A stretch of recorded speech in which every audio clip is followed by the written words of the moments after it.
She stood in the doorway, trembling, not from the Wyoming cold, but from shame that had carved itself into her bones. "No one marries a fat girl, sir, but I can cook," Hazel whispered, waiting for the laughter that always came. But Rowan K. didn't laugh. He didn't look away. Instead, he said 7 words that would shatter everything she believed about herself. "Then show me what survival tastes like." This is the story of a woman the world tried to break, and the rancher who saw her strength when she couldn't. Stay with me until the end, and comment what city you're watching from so I can see how far Hazel's story travels across this world. The winter of 1879 came to Wyoming territory like a wolf, silent, patient, and merciless. It didn't announce itself with drama. It simply arrived one November morning and decided to stay, settling over the land with the weight of something that knew it couldn't be fought, only endured. In a cabin 3 miles south of Powder Creek, where the cottonwoods grew thick enough to hide a woman who wanted to disappear, Hazel Boone woke before dawn like she always did. Not because she had anywhere to be, not because anyone was waiting, but because sleeping past sunrise felt like admitting defeat, and Hazel had spent 27 years refusing to surrender completely. She rose in the dark, her joints protesting the cold that had seeped through every crack in the cabin walls during the night. The floorboards creaked under her weight, that familiar sound that had followed her since childhood, the sound that announced her before she entered a room, that made children whisper and women smirk, and men look away as if her very existence embarrassed them. The mirror above her wash basin had a crack running through it like a lightning bolt. Hazel avoided looking at it most days, but this morning something made her pause. The face that looked back was round and plain, framed by brown hair she kept tied back because it was easier than trying to make it pretty. Her eyes were the color of creek water after rain, gray-green and unremarkable. Her body was exactly what people said it was. Too much. Too wide, too soft, too present in a world that preferred women to take up less space. The fat girl by the river, they'd called her in town. Never to her face after she turned 16 and her father, God rest him, had threatened to break the jaw of any man who spoke ill of his daughter where he could hear it. But she'd heard the whispers anyway, had felt them like spider webs across her skin every time she walked through Clearmont's single dusty street. She poured cold water from the pitcher into the basin and washed her face, the shock of it driving away the last remnants of sleep. Her hands were the only part of herself she liked, strong, capable, scarred in places from years of kitchen work. These hands had fed her father through his final illness. These hands had kept her alive through 2 winters alone. These hands knew the difference between survival and living, even if the rest of her had forgotten. The cabin was small but clean. Hazel couldn't abide mess. Her father had taught her that dignity wasn't about what you had, but about how you kept what little you possessed. So the floor was swept, the single room organized with military precision. Her cot in one corner with its thin mattress and carefully mended quilts. The cast-iron stove that ate through firewood like a hungry beast. The shelf with her father's books, 7 of them, which made her richer than half the territory in her mind. And her kitchen corner where she kept her real treasures, the spices she'd bartered for, the sourdough starter she'd kept alive for 3 years, the collection of cast-iron skillets seasoned to black perfection. She built up the fire and set coffee to boil. The beans were running low. Everything was running low. Winter had another 3 months to go, maybe 4, and her supplies wouldn't last. She'd been rationing since December, but mathematics didn't care about careful planning. Numbers were honest in a way people rarely were. The coffee filled the cabin with its bitter perfume, and Hazel poured herself a cup, wrapping both hands around the tin mug to steal its warmth. She'd need to go into town soon. The thought sat in her stomach like a stone. Town meant eyes. Town meant whispers. Town meant Mrs. Granger at the general store weighing every item with theatrical size, as if Hazel's purchases personally offended her. Town meant young girls giggling behind their hands and young men looking through her like she was made of glass. But town also meant survival, so she'd go. Just not today. She was measuring out cornmeal for breakfast, a Johnny cake, small because the bag was nearly empty, when she heard it.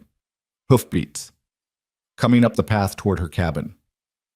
Hazel froze, the measuring cup suspended in her hand. No one came out here. Not the postman, who considered 3 miles too far for a woman with no family and no social standing. Not the neighbors, because she had none. Not the townfolk, who'd made it clear she was welcome to stay, disappeared. The hoofbeats stopped. A knock followed, firm, but not aggressive. 3 measured raps against wood. Her heart hammered against her ribs. She set down the cornmeal and wiped her hands on her apron, the old blue one, stained and patched but still serviceable. Her mind raced through possibilities. Debt collectors, though she owed nothing.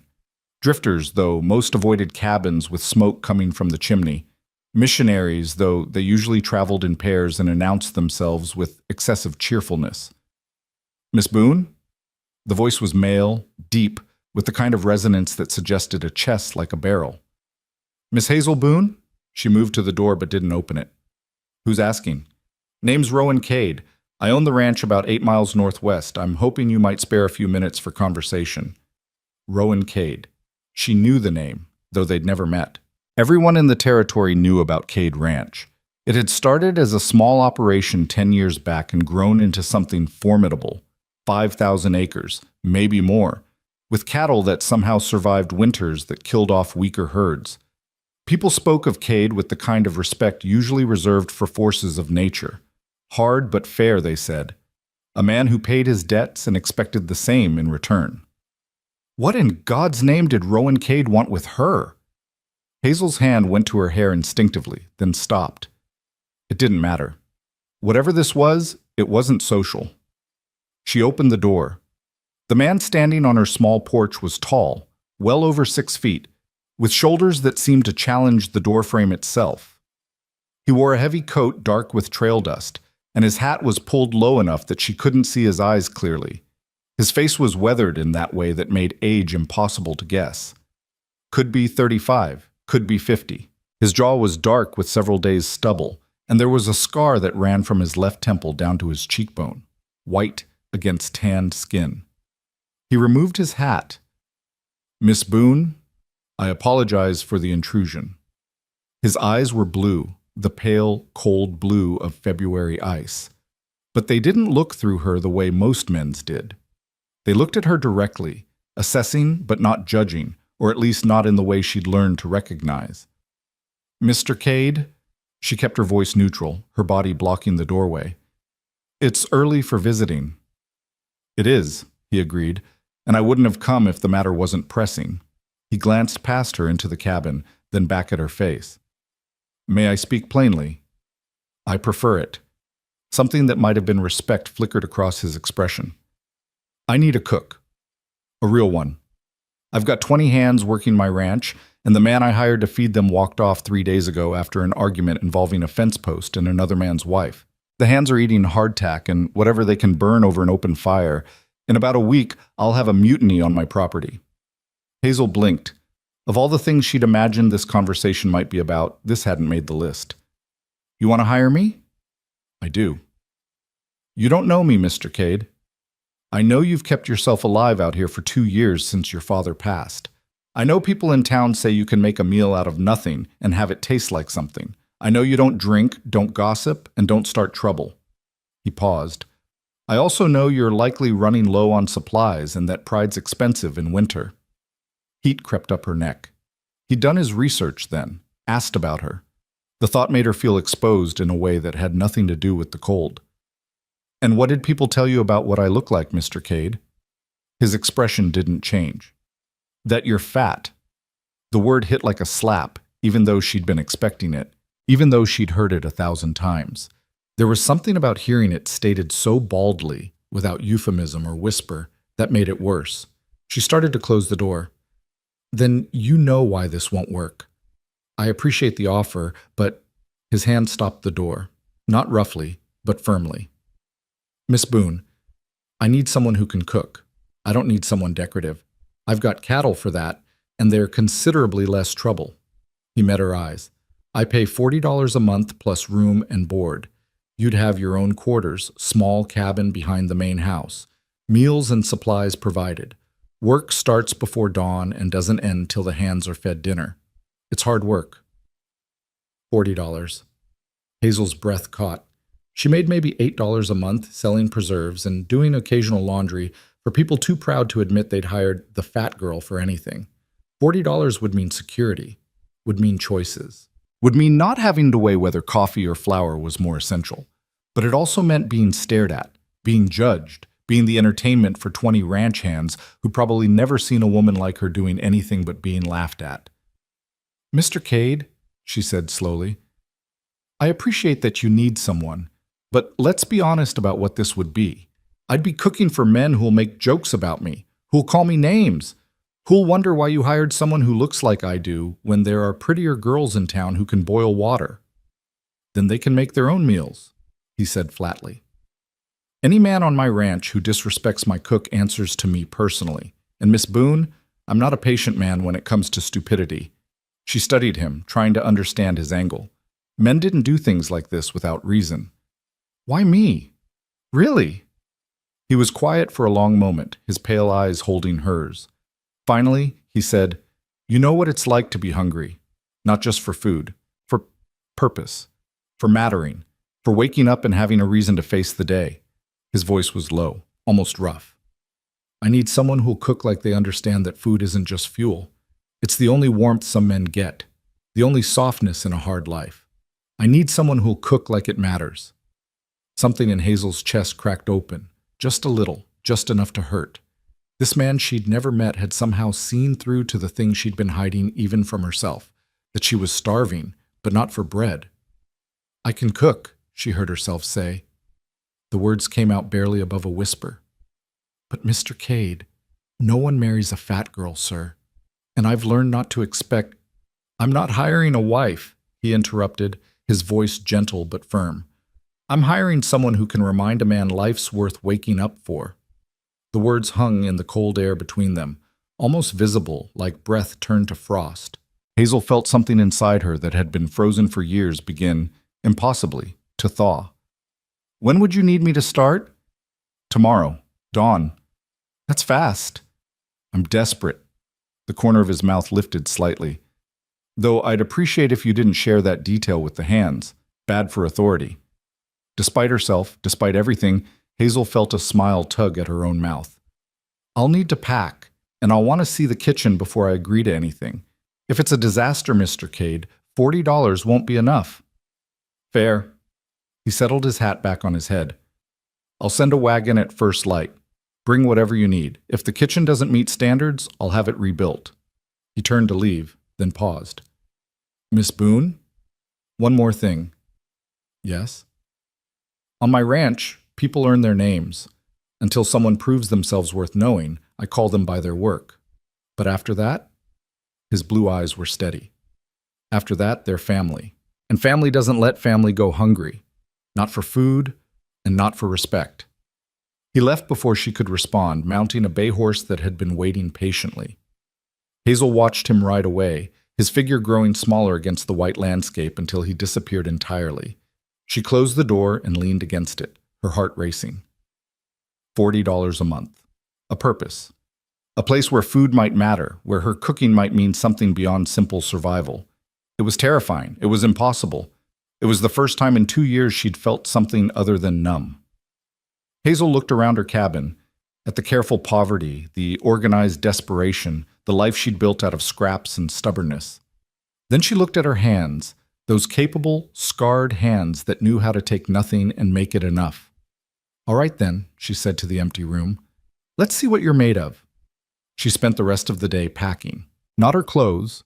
She had 3 dresses, all of them practical, all of them carefully mended where the seams had given way under the stress of her body. Not her personal items. There were almost none, except her father's books and a photograph of her parents on their wedding day, both of them young and unaware of what disappointment their daughter would become. No, Hazel packed her kitchen. She wrapped each cast iron skillet in cloth like they were made of precious metal, because to her they were. She carefully transferred her sourdough starter into a clean jar, the mixture that had survived 2 winters and dozens of batches of bread. She packed her spices in small tins, the cinnamon she'd bartered for with 3 jars of apple butter, the black pepper that had cost her a week's worth of laundry, the dried herbs she'd gathered and hung in her cabin every summer. These were her tools, her weapons, her proof that she was worth something. As she worked, her mind raced with possibilities. 20 men to feed, 3 meals a day. That meant she'd need to plan for quantity without sacrificing quality. Would need to think about nutrition. These were men who worked from dawn to dusk in brutal conditions. They'd need protein, fat, calories, but they'd also need variety, or they'd grow restless and ungrateful. Breakfast could be simple but substantial: eggs if there were chickens, biscuits with gravy, bacon or salt pork, coffee strong enough to wake the dead. Lunch would need to be portable for men in the field. Sandwiches maybe, or hand pies that could be eaten while working. Dinner was where she could show what she was capable of. Stews that had been cooking all day, roasts if there was beef, bread fresh from the oven, desserts that made hard men remember they were human. She could do this. She knew she could. But knowing and believing were different things. That night, Hazel barely slept. She lay in her cot, listening to the wind test the cabin's walls, and let herself imagine a different life. A kitchen that was more than a corner. Men who ate what she made and didn't turn it into a joke about her size. Work that mattered enough to be paid for, to be respected for. And Rowan Cade's words playing over and over in her mind. I'm hiring someone who can remind a man life's worth waking up for. When had anyone suggested her life was worth anything at all? Dawn came cold and gray, the sun more suggestion than presence behind the thick winter clouds. Hazel rose, dressed in her warmest dress, the brown one that made her look like a tree trunk, but at least it was clean, and finished her packing. She made coffee, drank it standing at her window, watching the path for the wagon she half expected wouldn't come. But it did. At exactly first light, a wagon rolled up her path. The driver was a young man, maybe 20, with red hair that stuck out from under his hat, and a face full of freckles. He climbed down and approached her door with the kind of swagger young men have before life teaches them caution. Miss Boone? He touched his hat brim. Name's Quinn. Mr. Cade sent me to fetch you. I'm ready. She gestured to her packed belongings. It's not much. Quinn loaded everything into the wagon with efficiency, though she saw him glance at her collection of cookware with obvious curiosity. You're the new cook, then? Apparently. Thank God. He said it with such fervent relief that Hazel almost smiled. Begging your pardon, ma'am, but we've been eating beans and hardtack for 3 days. Jenkins tried to make biscuits yesterday and nearly broke Thompson's tooth. That bad? Worse. Thompson threatened to shoot Jenkins. Mr. Cade threatened to shoot both of them if they didn't shut up and get back to work. Quinn helped her up onto the wagon seat. You any good? Hazel settled herself, very aware of how the wagon seat groaned under her weight. I suppose we'll find out. The ride to Cade Ranch took just over an hour. Quinn talked the entire time, about the ranch, about the other hands, about how Mr. Cade had built everything from nothing after the war, about the winter they'd lost 200 head of cattle and somehow survived anyway. He talked like someone who'd been quiet too long and had words backed up like water behind a dam. Hazel let him talk. She was too busy watching the landscape change from scattered homesteads to open range, from lonely to merely empty. The land here was brutal in its honesty. It didn't pretend to be anything but hard. But there was beauty in the harshness, in the way the snow caught the weak sunlight, in the dark line of mountains against the pale sky. There she is, Quinn said finally, pointing. Cade Ranch. Hazel's first thought was that it was bigger than she'd imagined. The main house was 2 stories, solid and square, built from logs that had been chinked with such care that not a single gap showed. There were several outbuildings, a barn large enough to house a small village, what looked like a bunkhouse, various sheds and coops. Smoke rose from multiple chimneys. Cattle dotted the fields beyond, dark shapes against white snow. Her second thought was that this was real. She was really here. Really about to walk into a world full of men who'd judge her before she opened her mouth. Kitchen's attached to the main house, Quinn explained, guiding the wagon around to the back. Your cabin's just there. See it? The small one with the green door. Mr. Cade had it cleaned out yesterday. The cabin was small, maybe a quarter the size of the one she'd left, but it looked solid. The green door was cheerful against the weathered wood. Windows on 2 sides. A chimney promising a stove inside. Quinn helped her down and started unloading her belongings. Hazel stood for a moment, just breathing, trying to settle her nerves. Then she squared her shoulders and walked toward the main house, toward the kitchen, toward whatever waited for her there. The door wasn't locked. She pushed it open and stepped into warmth, blessed, beautiful warmth from a stove that was already lit. The kitchen was easily 4 times the size of her entire previous cabin. There was a massive cast iron stove with 6 burners and 2 ovens, counters that ran along 2 walls, shelves stocked with supplies, flour, sugar, salt, coffee, beans, dried goods she couldn't even identify from where she stood. A larder door that probably led to more, windows that would let in morning light, hooks on the walls for pots and pans, a work table in the center, scarred and solid. It was beautiful.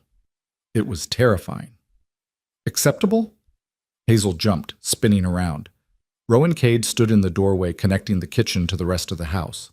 He'd cleaned up since yesterday. His face was shaved, his hair combed back, his shirt clean. But his eyes were the same. That pale, assessing blue. She struggled for words. It's more than acceptable, Mr. Cade. Good. He moved into the kitchen, his presence somehow making the large space feel smaller. Supplies are restocked weekly. If you need something specific, make a list. I've got accounts in Clearmont and Buffalo. The hands eat breakfast at 6, lunch is brought out to them in the field, dinner at 7. You'll have help with serving and cleanup. I'm not expecting miracles. Hazel moved to the stove, running her hand over its surface, still warm from morning's fire. What happened to your last cook? Couldn't keep his hands to himself. Cade's voice went flat. Thought one of the younger hands was interested, was wrong. I gave him 5 minutes to pack and 5 seconds to get off my land. And the one before that? Drunk. Fell asleep and nearly burned down the kitchen. He paused. Miss Boone, I'll be clear. This job is hard. The men are rough. They work like dogs and expect to be fed accordingly. They'll test you, see if you can keep up, see if you'll break. But if you can cook, if you can handle the pressure, you'll have security here. And respect, once you earn it. And if I can't? The question came out smaller than she intended. If I'm not good enough? He looked at her steadily. Are you good enough? It was the question she'd been asking herself for 27 years. The question that kept her small, kept her hidden, kept her safe but suffocating. Hazel thought of her sourdough starter, still alive after years of care. Thought of the meals she'd stretched to feed her father through his final months. Thought of every time she'd taken scraps and turned them into something worth eating, worth savoring. She met Rowan Cade's eyes. Yes, she said. I am. Something in his expression shifted, not quite a smile, but close. Then show me. Breakfast is in 2 hours. 21 men, counting myself. Impress us. He left before she could respond, the door swinging shut behind him. Hazel stood alone in her new kingdom, her heart hammering. 21 men, 2 hours. Her first test. She rolled up her sleeves. Time to remind them what living tasted like. 2 hours wasn't much time, but Hazel had learned long ago that desperation made the best teacher. She moved through the kitchen like a woman possessed, her hands working while her mind calculated portions, timing, possibilities. The pantry revealed treasures, smoked bacon hanging from hooks, eggs by the dozen, cream so thick it barely poured, butter wrapped in cloth, potatoes stored in barrels. Whoever had stocked this kitchen understood that feeding working men required fuel, not fancy. She decided on a gamble. Not the safe choice of simple scrambled eggs and bacon, not the expected biscuits that every ranch cook from here to Montana could make in their sleep. If these men were going to judge her, and they would, then she'd give them something worth remembering. Hazel started with the bacon, laying thick strips across the stovetop to render slowly. While the fat liquefied and the meat crisped, she mixed cornmeal with flour, eggs, buttermilk, and a secret, a spoonful of the bacon drippings, still hot. The batter came together silky and golden. She poured it into a massive cast-iron skillet that had been heating, and the sizzle that filled the kitchen was like a promise being made. But cornbread alone, even perfect cornbread, wouldn't be enough. She needed something that would make hard men stop, pay attention, remember they had taste buds that could experience pleasure instead of just fuel. She needed alchemy. The cream went into a pan with more bacon fat, a generous grinding of black pepper, a whisper of smoked paprika she'd found in the spice collection. She stirred it constantly, watching it thicken, tasting it with her finger until the salt and smoke and heat balanced on her tongue like a song. When the cornbread came out of the oven, golden and crispy at the edges, she cut it into squares still steaming and drowned each piece in the cream sauce. The bacon she crumbled on top, along with a scatter of green onions she'd discovered in a cold box. It looked like peasant food. It smelled like heaven. She made coffee in a pot big enough to bathe a child in, strong and bitter and honest. She scrambled 24 eggs with cheese and more of those green onions. She sliced bread, yesterday's, but she toasted it over the stove flame until it crackled. By the time the clock showed 6, she'd set out everything on the long table in the dining hall attached to the kitchen, and her dress was soaked with sweat despite the winter cold. Then she heard them coming. The sound hit her first, boots on wood, rough laughter, voices still rough with sleep and cold. They came through the door in a wave of bodies and noise. 20 men who'd spent their lives doing hard things and expected no softness in return. They were young and old, scarred and whole, but they all had the same look in their eyes when they saw her standing by the kitchen door. The laughter died. The talking stopped. Every single one of them stared. Hazel felt her face flush hot. Here it was, the moment she'd been dreading, the judgment, the whispers that would start. That's the cook? Her? Cade must be desperate. Look at the size of her. Bet she eats half of what she makes. Wonder if the table will hold if she sits down. A man near the front, older with a gray beard and eyes like flint, opened his mouth. Well, I'll be... Sit down and eat. Rowan Cade's voice cut through the room like a blade. He'd appeared from the main house, and every man in the room straightened slightly at his presence. Miss Boone's been working while you've been sleeping. Show some gratitude. They sat, quickly, quietly, like schoolboys caught misbehaving. Hazel served, moving along the table with platters, trying not to meet anyone's eyes. She set the cornbread and cream sauce in the center, the scrambled eggs at each end, the bacon and toast in between. Poured coffee into cups with hands that trembled slightly. The men watched her, and she could feel their thoughts like brands against her skin. Then someone took a bite. The silence that followed was different. Hazel was back in the kitchen doorway, her heart hammering when she heard it, the scrape of fork against plate. Then another. Then the sound of chewing, of swallowing, of someone reaching for seconds before they'd finished firsts. Christ almighty, someone breathed. Where'd you learn to cook like this? Another voice asked. Shut up and eat before Thompson takes your share, a third man said, and there was actual laughter in his voice. Hazel dared to look. Every man at that table was eating like he'd forgotten food could taste like something. The cornbread disappeared first, squares soaked in cream sauce vanishing into mouths that had forgotten to sneer. The eggs went next. Then the bacon. The toast. Men reached for seconds, thirds, with a desperation that had nothing to do with hunger and everything to do with memory, with suddenly recalling that meals could be more than fuel. At the head of the table, Rowan Cade ate slowly, methodically, but she caught him glance at her once. He didn't smile, but something in his eyes said he'd known. He'd known she could do this. Within 20 minutes, the platters were empty. Grown men sat back in their chairs with the stunned expressions of people who'd been ambushed by satisfaction. The gray-bearded man who'd started to speak earlier stood up, walked to the kitchen doorway where Hazel stood, and stuck out his hand. Name's Dutch, he said. Been working ranches for 30 years. That's the best damn breakfast I've had in 20 of them. Hazel took his hand, surprised by the firmness of his grip. Thank you. No, ma'am. Thank you. He turned to the rest of the men. Any of you idiots got something to say to the lady? A chorus of thanks, mumbled and awkward but sincere, filled the room. Men nodded at her as they filed out, returning to work with bellies full and something like wonder still on their faces. They didn't mock her. They didn't make jokes. They just looked at her like she'd given them something precious. When the last man had left, only Rowan remained. He stood up, gathered his plate and cup, and brought them to the kitchen. Hazel moved to take them from him, but he shook his head. You cooked, he said. I'll clean up. Mr. Cade, that's not necessary. It is. He rolled up his sleeves, revealing forearms corded with muscle and scarred from years of hard work. You fed them something that made them remember they're human. Least I can do is wash a few dishes. Hazel watched, astonished, as this man who owned thousands of acres and employed 20 hands stood at her sink and washed dishes with the same methodical efficiency he seemed to apply to everything. They worked in silence. She cleared the table, he washed, she dried and put away. It was strangely intimate, this quiet work side by side, and Hazel found herself hyper-aware of his presence, of how small the kitchen felt with him in it. "The cornbread," he said finally.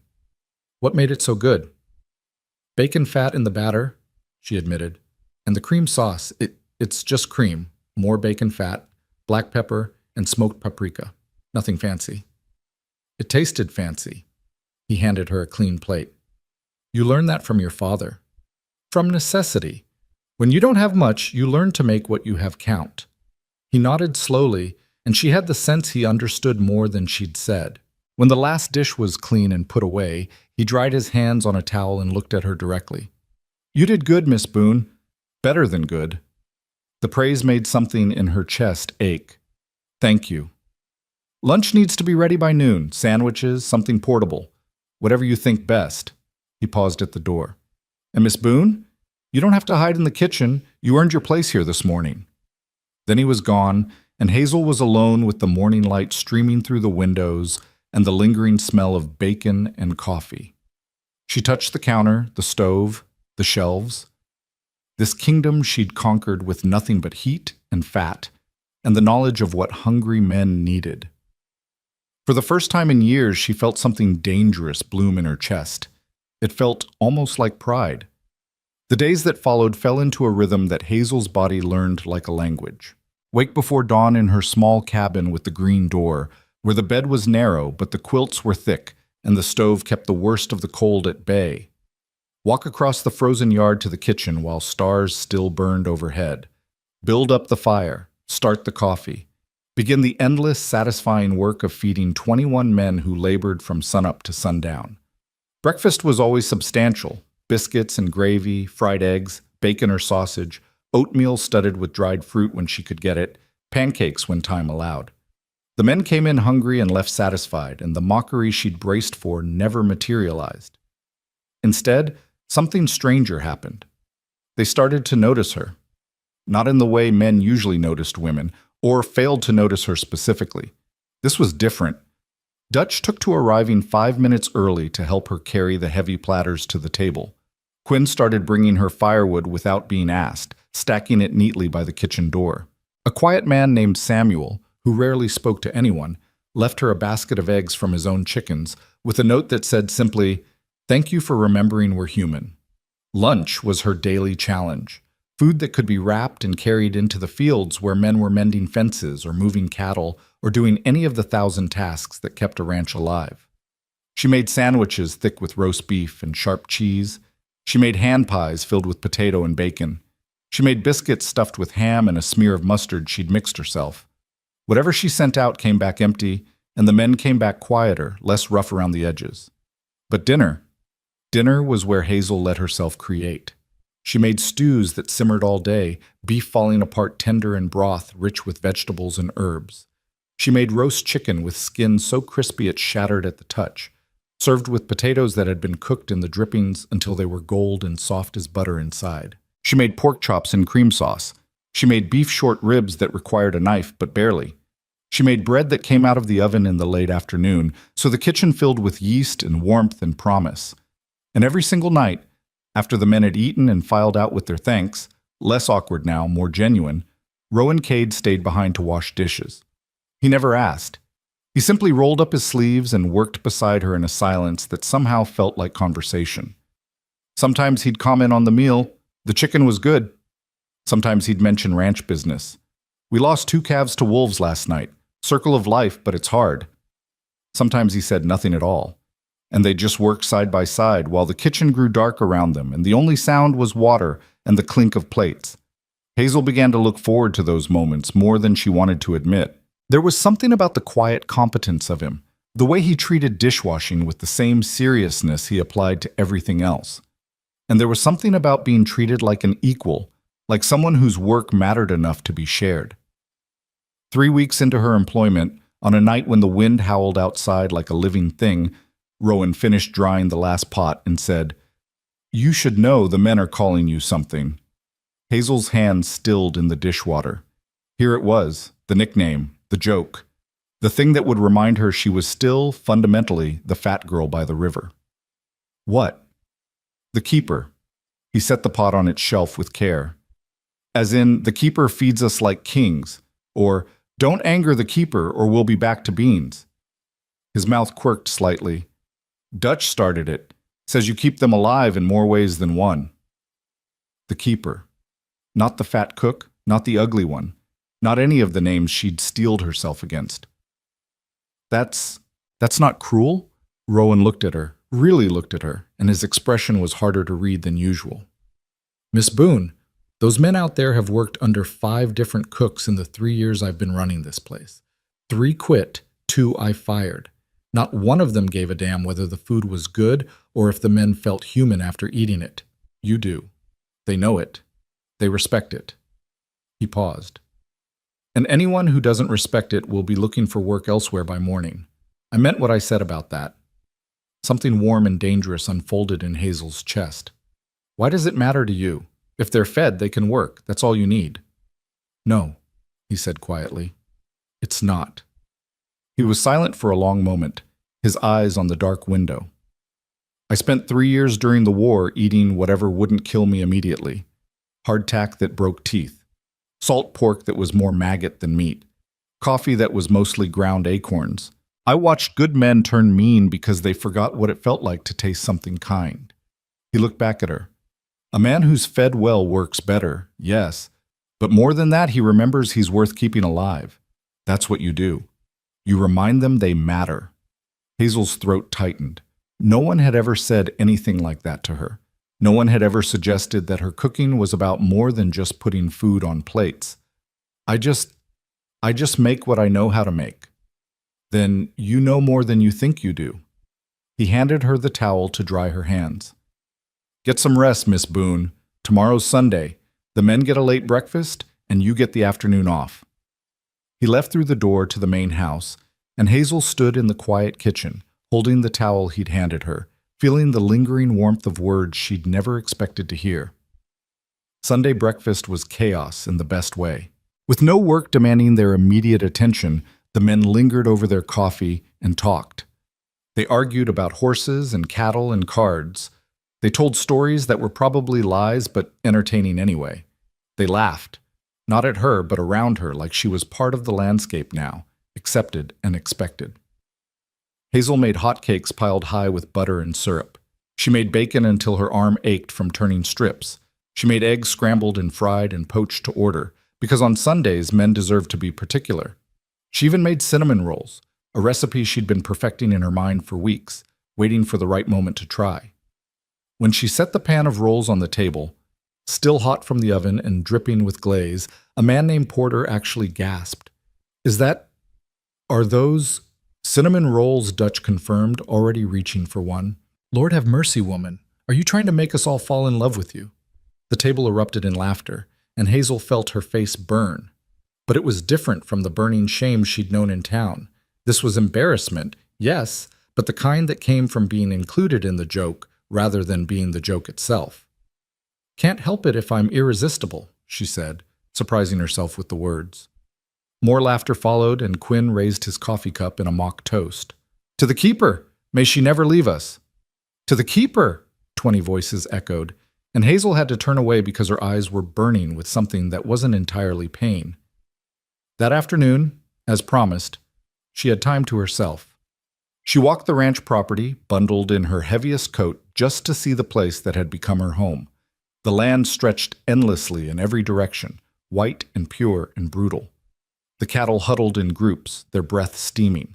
The horses in the corral watched her pass with dark, intelligent eyes. She found herself at the far edge of the property where a stand of cottonwoods grew thick enough to make a windbreak. Someone had built a bench there, crude but solid, facing the mountains. Hazel sat, letting the cold seep through her coat, watching the way the light changed the landscape from white to gold to blue. Mind company? She turned to find Rowan approaching, his coat collar turned up against the wind. She shook her head, and he sat beside her, Not too close, but close enough that she could feel the warmth of him. They sat in silence for a while, watching the mountains. Finally, Hazel said, "Why did you really hire me?" "I told you, I needed a cook.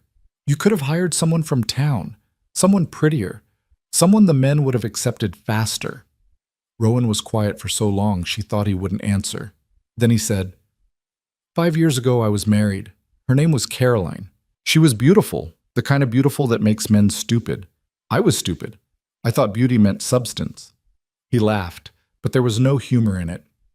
"She lasted 6 months out here before she decided ranch life wasn't elegant enough for her tastes. Left me for a banker in Cheyenne. Took half my savings and all of my pride." Hazel didn't know what to say to that, so she stayed quiet. "After she left, I hired a cook who was young and pretty because I thought that's what men needed to keep them happy. She couldn't boil water without burning it. Next, I hired someone who claimed he'd worked in restaurants back east. He lasted 2 weeks before he admitted he couldn't handle the isolation." Rowan shook his head. "I finally understood I'd been looking at it wrong. I didn't need someone decorative or someone with a fancy resume. I needed someone who understood what it meant to survive." He looked at her then, his pale eyes serious. "I asked around about you, Miss Boone. People in town told me about the fat girl by the river who kept herself and her dying father alive for 3 years on almost nothing. Who never complained, never begged, never gave up. They said it like it was gossip, like they were sharing something shameful. But what I heard was strength. What I heard was someone who'd learned to make something out of nothing and call it enough." He paused. "That's what this ranch needs. That's what those men need. Someone who knows that survival isn't pretty, but it's honest." Hazel's chest felt too full, too tight. "You barely know me." "I know enough." He stood up, brushing snow from his coat. "I know you show up before dawn and don't stop until the work is done. I know you've never complained once, even though I'm sure those men were hell the first few days. I know my dishwater's always warm because you heat it fresh for me every night, even though you could just leave it cold." He met her eyes. "I know you're the best decision I've made for this ranch in 5 years. And Miss Boone, I don't make good decisions often, so when I do, I hold on to them." He walked away before she could respond, leaving her on the bench with the cold and the mountains and a feeling she couldn't name spreading through her chest like sunrise. Winter deepened. The work continued. Hazel learned the rhythms of ranch life, how cattle needed to be fed when the snow buried the grass, how men grew quieter when the cold bit deep, how every meal became more important when the world outside was trying to kill you. She learned the men, too.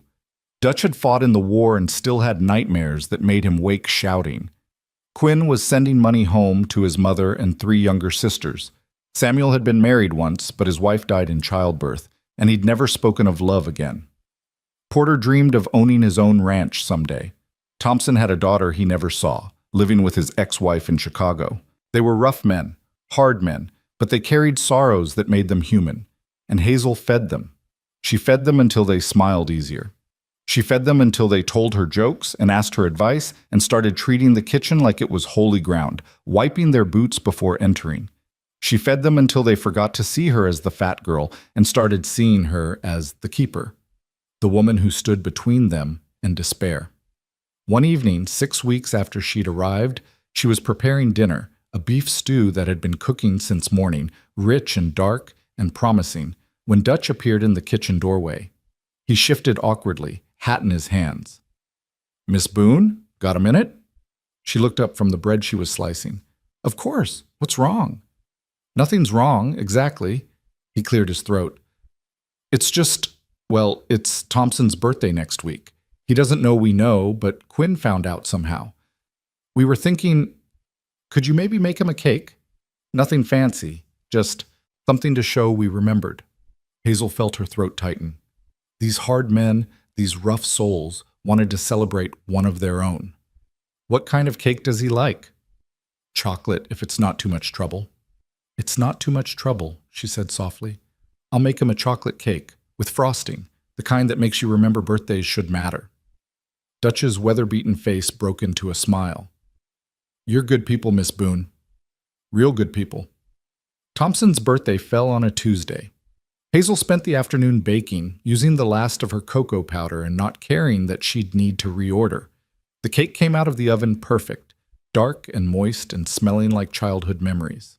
She made frosting with butter and sugar and more cocoa, spreading it thick and generous. That night, when the men finished dinner, Dutch stood up and cleared his throat. "Before everyone leaves, we got something to say. Thompson, you old bastard, we know it's your birthday." Thompson looked up, startled. "How?" "Doesn't matter how. What matters is you've been working this ranch for 7 years and you've earned being celebrated." Dutch nodded at Hazel. She brought out the cake, 3 layers tall and gleaming with frosting, candles burning on top. 20 men who dealt in cattle and cold and brutality started singing "Happy Birthday" in voices rough and off-key, but sincere. Thompson stared at the cake like he'd never seen such a thing, and when he tried to thank Hazel, his voice cracked and failed. "It's just cake," she said gently. "No, ma'am," he whispered. "It's proof somebody gave a damn." They cut the cake and passed around pieces, and grown men ate chocolate frosting with something like reverence.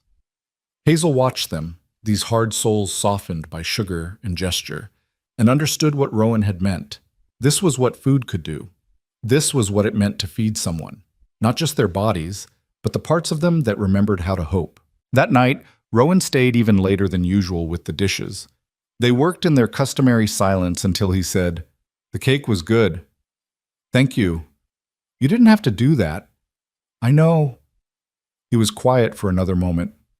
"You're teaching them something important. You're teaching them that kindness isn't weakness." Hazel laughed, but it came out bitter. "I'm not kind, Mr. Cade. I'm just feeding them." "That's the same thing." He turned to look at her, and in the lamplight his eyes were darker than usual, harder to read. "My mother used to say that every meal a woman makes is an act of hope. Hope that the people she feeds will come back tomorrow. Hope that the world is worth sustaining. Hope that love can exist in small gestures." He paused. "You cook like you believe in hope, Miss Boone. That's a rare thing." Her hand stilled in the dishwater. "Your mother sounds wise." "She was. She died when I was 15. His voice was carefully neutral. "Pneumonia. Quick and cruel. My father never recovered. He died 2 years later, but really he died the day she did. Just took his body a while to catch up. I'm sorry." "Don't be. It taught me something valuable." He dried his hands, preparing to leave like he always did. But this time he paused at the door and looked back. "It taught me that the people who feed us are the people who keep us alive. Not just our bodies, our souls. And Miss Boone, you've been keeping 21 souls alive since you got here. Don't ever think that's not enough." Then he was gone, and Hazel stood in the kitchen that smelled of chocolate and hope, her hands still warm from dishwater, her heart fuller than she'd thought possible. Outside, winter held the world in its teeth, but inside, something warmer than any fire was beginning to grow. The warmth didn't last.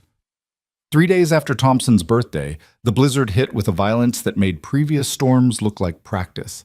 It came without warning in the middle of the night, wind screaming like something dying, snow falling so thick it erased the world.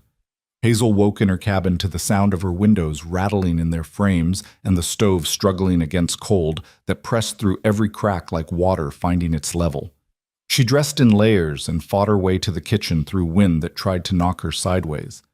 The distance that usually took 2 minutes took 15, and by the time she reached the door, her face was numb and her lungs burned from breathing ice. Inside, she built up the fire until the stove roared defiance at the storm and started coffee that would need to be strong enough to anchor men to consciousness. The hands stumbled in for breakfast looking like ghosts, snow caked in their beards and eyebrows, exhaustion carved into faces still creased from sleep. They ate quickly, mechanically, fueling up for a day of battling weather that didn't care if they lived or died. Dutch caught her eye before leaving and said, "We'll be pulling cattle out of drifts all day. Likely won't make it back for lunch. If we're not back by dark, don't worry. We'll hole up in the far barn." "Be careful," Hazel said, and meant it with an intensity that surprised her.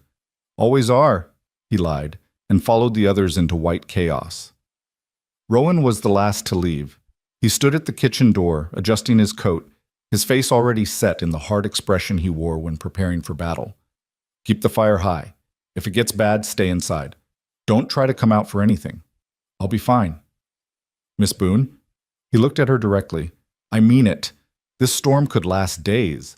If something happens, nothing will happen. Go take care of your cattle. He studied her for another moment, then nodded and disappeared into the blizzard.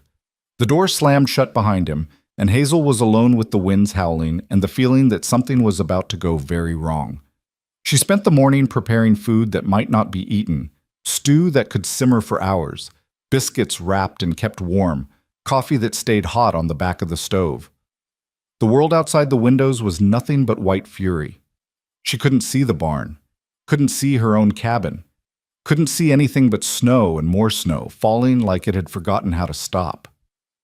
Around noon, she heard it. At first she thought it was just the wind taking on a new voice, but then it came again, a sound that cut through the storm's roar because it was distinctly, terribly human. A cry, high and thin and desperate.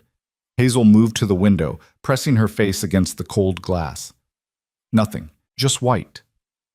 But the sound came again, and this time she was sure. Someone was out there, someone small from the sound of it. A child. Her heart kicked hard against her ribs. She grabbed her heaviest coat and wrapped a scarf around her face until only her eyes showed. Rowan had said to stay inside, had made her promise. But that sound, that desperate, fading cry, made promises irrelevant. She pushed open the door and the storm hit her like a physical blow. The wind stole her breath, the snow blinded her, cold bit through her layers like they were paper. But she pushed forward, following that sound, terrified it would stop before she found its source. "Where are you?" she shouted, but the wind took her words. "Call out! I'm coming!" The cry came again, weaker now, off to her left. Hazel turned and nearly fell into a snowdrift that came up to her waist. She fought through it, her legs burning, her lungs screaming, following a sound that could have been death trying to lure her into the white. Then she saw him. A child, maybe 8 years old, dark-skinned and dark-haired, wearing clothes too thin for this weather. He was huddled against the side of the barn, nearly buried in snow, his lips blue and his eyes half closed. When he saw her, he tried to speak, but only a whimper came out. "I've got you," Hazel said, though she wasn't sure he could hear her. She pulled him up. He weighed almost nothing, this child made of ice and fear, and held him against her chest. Her body wasn't small, wasn't delicate, but right now it was warm, and that was all that mattered. She wrapped her coat around both of them as best she could and turned back toward the kitchen, praying she was going the right way because the world had become nothing but white and wind and the desperate need to survive. She found the door more by luck than navigation, got them both inside and kicked it shut behind them. The warmth of the kitchen hit like a blessing. Hazel carried the boy to the stove, wrapped him in every blanket she could find, and started stripping off his wet clothes with shaking hands. His skin was gray, his breathing shallow. Frostbite darkened his fingertips and toes. "Stay with me," she whispered, rubbing his hands between hers, trying to bring circulation back without causing more damage. "You hear me? You stay right here with me." She heated water, not too hot, that would be dangerous, and soaked cloths to wrap around his extremities. She made broth and held it to his lips, coaxing him to sip. She talked to him constantly. A stream of words meant less to communicate than to tether him to the world of the living. And slowly, terribly slowly, color began to return to his face. His eyes focused. His breathing deepened. "What's your name?" Hazel asked when he seemed capable of answering. "Makwa," he whispered. His voice was rough, accented in a way she recognized, Lakota, though her knowledge of the language was limited to the few words her father had taught her. "Means bear." "Well, Bear, you picked a hell of a day to be outside. Where's your family?" His eyes filled with tears. "Gone. Soldiers came. I ran. Got lost." Hazel's chest tightened. She'd heard the stories, the government pushing tribes onto smaller and smaller reservations, soldiers who didn't distinguish between warriors and children, families scattered like seeds on the wind. This boy had survived something she couldn't imagine, only to nearly die in a blizzard 3 miles from help. "You're safe now," she said, and meant it with every fiber of her being. "You hear me? You're safe." She was building up the fire, keeping Makwa wrapped in blankets, when the door crashed open. Rowan stood there, covered in snow, his eyes wild with something between fury and fear. "What the hell were you thinking?" His voice was rough as gravel. "I told you to stay inside. Do you have any idea?" He stopped, seeing the boy by the fire. "Who is that?" "His name is Makwa. He was outside. I heard him crying." Rowan closed his eyes briefly, and when he opened them again the fury was gone, replaced by something harder to read. He moved to the boy, kneeling down to check him over with hands that were surprisingly gentle. Frostbite. On his fingers and toes. Not severe, I think. He was conscious when I found him. You went into a blizzard for a sound you couldn't even be sure was real. It wasn't a question. What else was I supposed to do? Rowan looked at her then, really looked at her, and something in his expression made her breath catch. You could have died out there. You understand that? The men have been lost in storms like this and not found until spring. But I didn't die, and neither did he. But Miss Boone, he's a child, Hazel said, and her voice cracked. A child alone in a storm. If I'd stayed inside where it was safe, I'd have heard him dying and done nothing. Is that who you think I am? Rowan was silent for a long moment. Then he stood up, moved to where she stood by the counter, and did something that shocked her more than the storm had. He pulled the blanket from his shoulders, the heavy wool one he wore over his coat, and draped it over her. His hands lingered on her shoulders for just a moment, heavy and warm. No, he said quietly. It's not who you are. It's who I hoped you were. He stepped back, his face carefully neutral again. I'll get some dry clothes for the boy. And Miss Boone? You did right, even if it scared the hell out of me. He left through the door to the main house before she could respond. Hazel stood there with his blanket around her shoulders, still smelling of horse and leather, and something distinctly him, and tried to understand what had just happened. The storm lasted 2 more days. Makwa stayed by the kitchen fire, recovering slowly, eating soup and bread, and accepting comfort with the wariness of something that had been hunted. The ranch hands, when they finally made it back from the far barn, took to him immediately. Dutch carved him a small wooden horse. Quinn taught him card games. Samuel, who rarely spoke, sat with him in the evenings and told him stories in a mixture of English and broken Lakota that made the boy smile for the first time since Hazel had found him. And Rowan made it clear without saying a word that anyone who had a problem with a Lakota boy staying at his ranch could leave immediately. No one did. The men who'd been transformed by good food were also being transformed by proximity to someone more vulnerable than themselves. They became gentler, quieter, more careful with their words and gestures. On the 3rd day after the storm, when the sky finally cleared and the world emerged white and sharp and brutal in its beauty, a man rode up to the ranch. He was older, wrapped in blankets, his face weathered beyond age. He spoke to Rowan in the yard, and though Hazel couldn't hear the conversation, she saw the moment understanding passed between them. Rowan brought him inside. Miss Boone, this is Joseph Standing Bear. He's Makwa's grandfather. The old man's eyes found the boy immediately. Relief and grief warred on his face.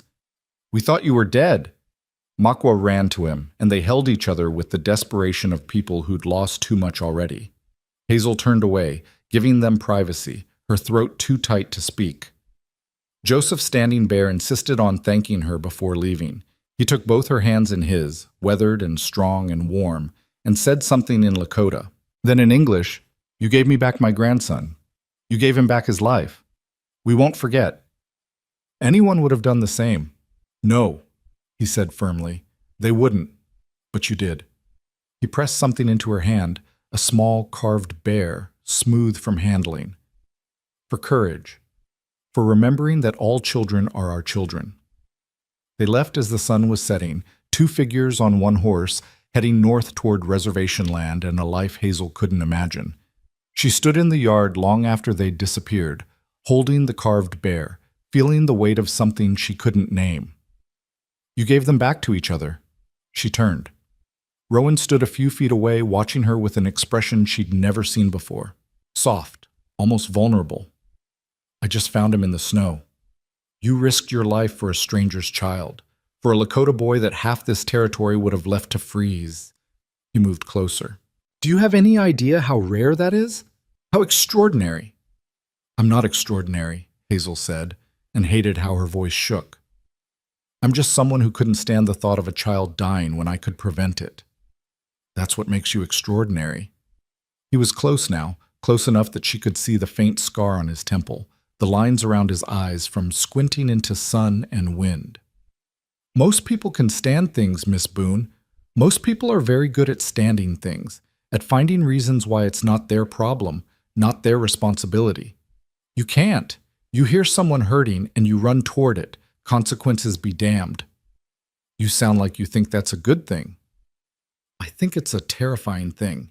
His voice was rough.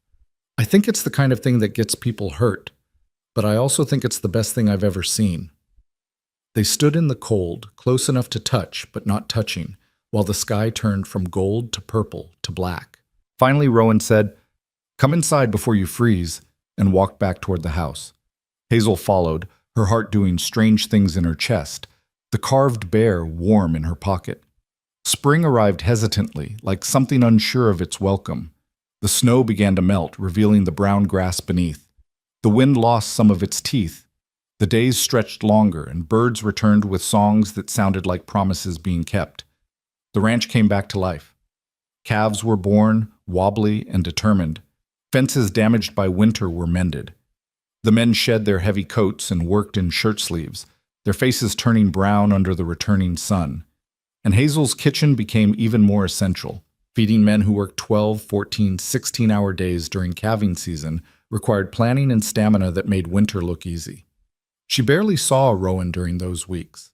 He was always in the fields, always dealing with some crisis or another. But every night, no matter how late, he came to the kitchen to wash dishes beside her. They were both exhausted, too tired for conversation, but the silence had become comfortable. Necessary, even. The quiet work side by side was the only peace either of them got in 18-hour days. Then Caroline arrived. It was a Tuesday in April, unseasonably warm. Hazel was making bread, her hands deep in dough, when she heard the carriage. Visitors were rare enough that she moved to the window, curious.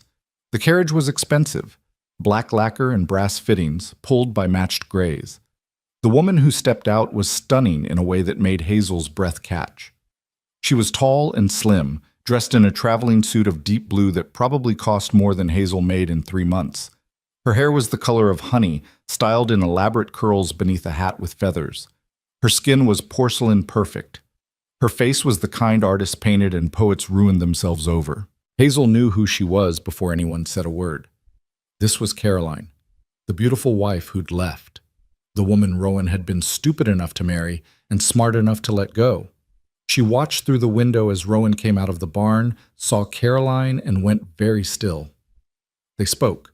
She couldn't hear the words, and Caroline touched his arm with a familiarity that suggested ownership. Then Caroline looked toward the house, said something, and laughed. The sound was like bells, clear and pretty and cold. The kitchen door opened.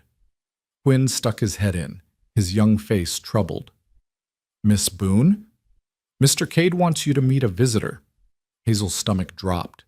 She looked down at herself, flour on her dress, dough under her fingernails, her hair escaping its pins. She looked like exactly what she was. The help. The fat girl hired to cook. "Give me a moment." She washed her hands and tried to tame her hair, but there was only so much that could be done. Finally, she squared her shoulders and walked out to where Rowan and Caroline stood in the yard. Up close, Caroline was even more beautiful. Her eyes were green, bright, and assessing. She looked Hazel up and down with the kind of thoroughness usually reserved for livestock at auction, and her perfect mouth curved into something that wasn't quite a smile. "So this is who you settled for?" Caroline's voice was light, amused. "A pig in an apron? My God, Rowan, I knew you'd gotten desperate, but this is pathetic even for you." The words hit like fists. Hazel felt her face burn, felt her whole body try to fold in on itself. Every insult she'd ever endured, every whisper, every cruel laugh, they all came rushing back. She was 14 again, hearing boys mock her behind the schoolhouse.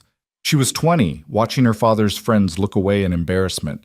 She was every age she'd ever been, feeling the weight of being too much, of taking up too much space, of being fundamentally, irredeemably wrong. That's enough. Rowan's voice cracked like a whip. You need to leave. Oh, come now. I just got here. Caroline's laugh was crystalline. I came all this way to see if the rumors were true.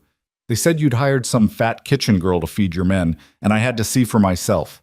Though I have to say, Rowan, I expected better taste from you, even if it's just the help.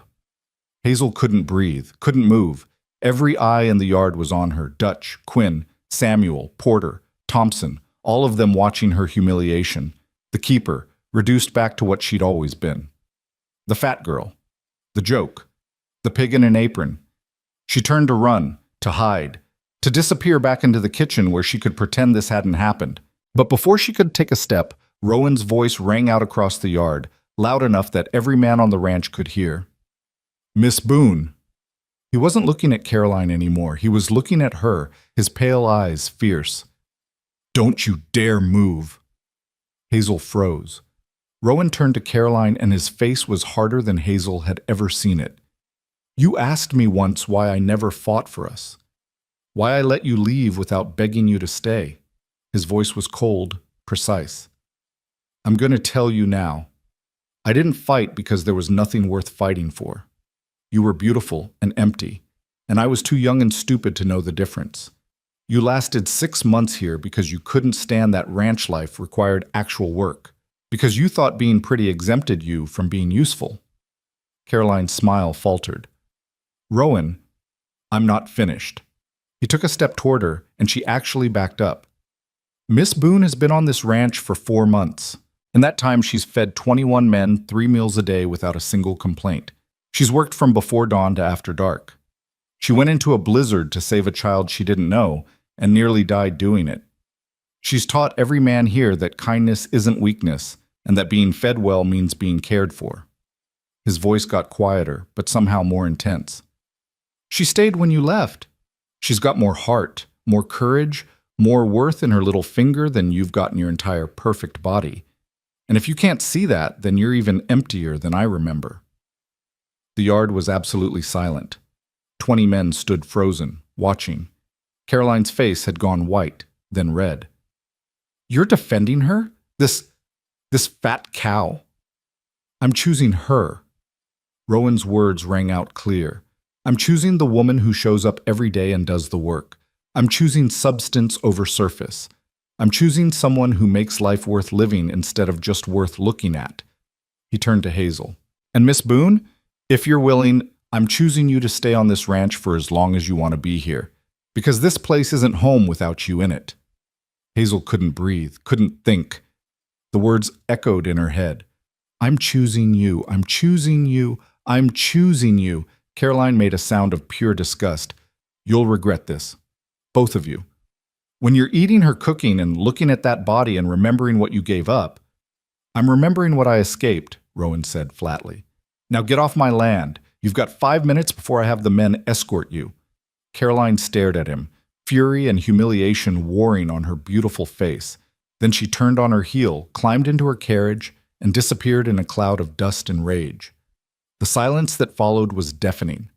Hazel stood in the yard trembling, aware of every man watching her, waiting to see what she'd do, how she'd respond to being defended so publicly, so fiercely. Dutch cleared his throat. Miss Boone? That was the bravest thing I've ever seen. You standing here taking that, not running. That's courage. Damn right, Quinn added. And boss is right. You're worth 10 of her, worth 100. One by one, the men voiced their agreement, their support, their fierce protective loyalty, and Hazel realized something that made her throat tighten and her eyes burn. These men, these rough, hard, broken men, they'd become her family. They'd become the people who saw her worth when she couldn't see it herself. Thank you, she whispered. All of you. They dispersed slowly, returning to work with backward glances and small smiles, until only Rowan remained, standing a few feet away, his expression carefully neutral. I'm sorry, he said. You shouldn't have had to hear that. You defended me. Hazel's voice shook. You chose me. In front of everyone. Why? Rowan was quiet for a long moment. Then he said, because it was true. Every word. You're the best thing that's happened to this ranch, to these men. He paused. To me. Something shifted in the air between them, subtle but unmistakable. Hazel felt it like a change in temperature, like the moment before lightning strikes. Mr. Cade, Rowan, he said. After what just happened, I think you can call me Rowan. Rowan. She tested the name. It felt strange on her tongue, intimate. I don't know what to say. You don't have to say anything. Just stay.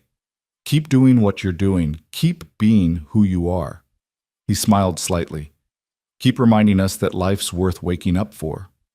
He walked back toward the barn, leaving Hazel standing in the yard with the sun warm on her face and something terrifying and wonderful blooming in her chest. That night, Rowan came to the kitchen later than usual. The dishes were already washed, put away. Hazel was making bread for tomorrow, her hands working the dough with the steady rhythm that helped her think. He didn't say anything at first, just leaned against the counter and watched her work. Finally, "You're still here. Where else would I be?" "I thought maybe after today," he trailed off. Hazel shaped the dough into loaves and set them to rise. Then she turned to face him, wiping her hands on her apron. "Mr. Cade, Rowan, I've spent 27 years being told I'm not enough. Not pretty enough, not small enough, not worthy enough of being seen as anything but a joke or a problem." Her voice was steady despite the emotion behind it. "Today, for the first time in my life, someone stood up for me. Someone chose me. Do you understand what that means? What you gave me? I only told the truth. The truth is powerful when nobody else has bothered to speak it." She took a breath. "So yes, I'm still here. I'm staying. Because you're right. This place feels like home. And I haven't had a home since my father died." Rowan moved closer, and for a moment she thought he might touch her. Instead, he said quietly, "I need you to understand something. What I said out there about choosing you, I meant it. Not just as my cook, as—" He struggled for words. "As someone I can't imagine this place without. As someone I don't want to imagine my life without." Hazel's heart hammered.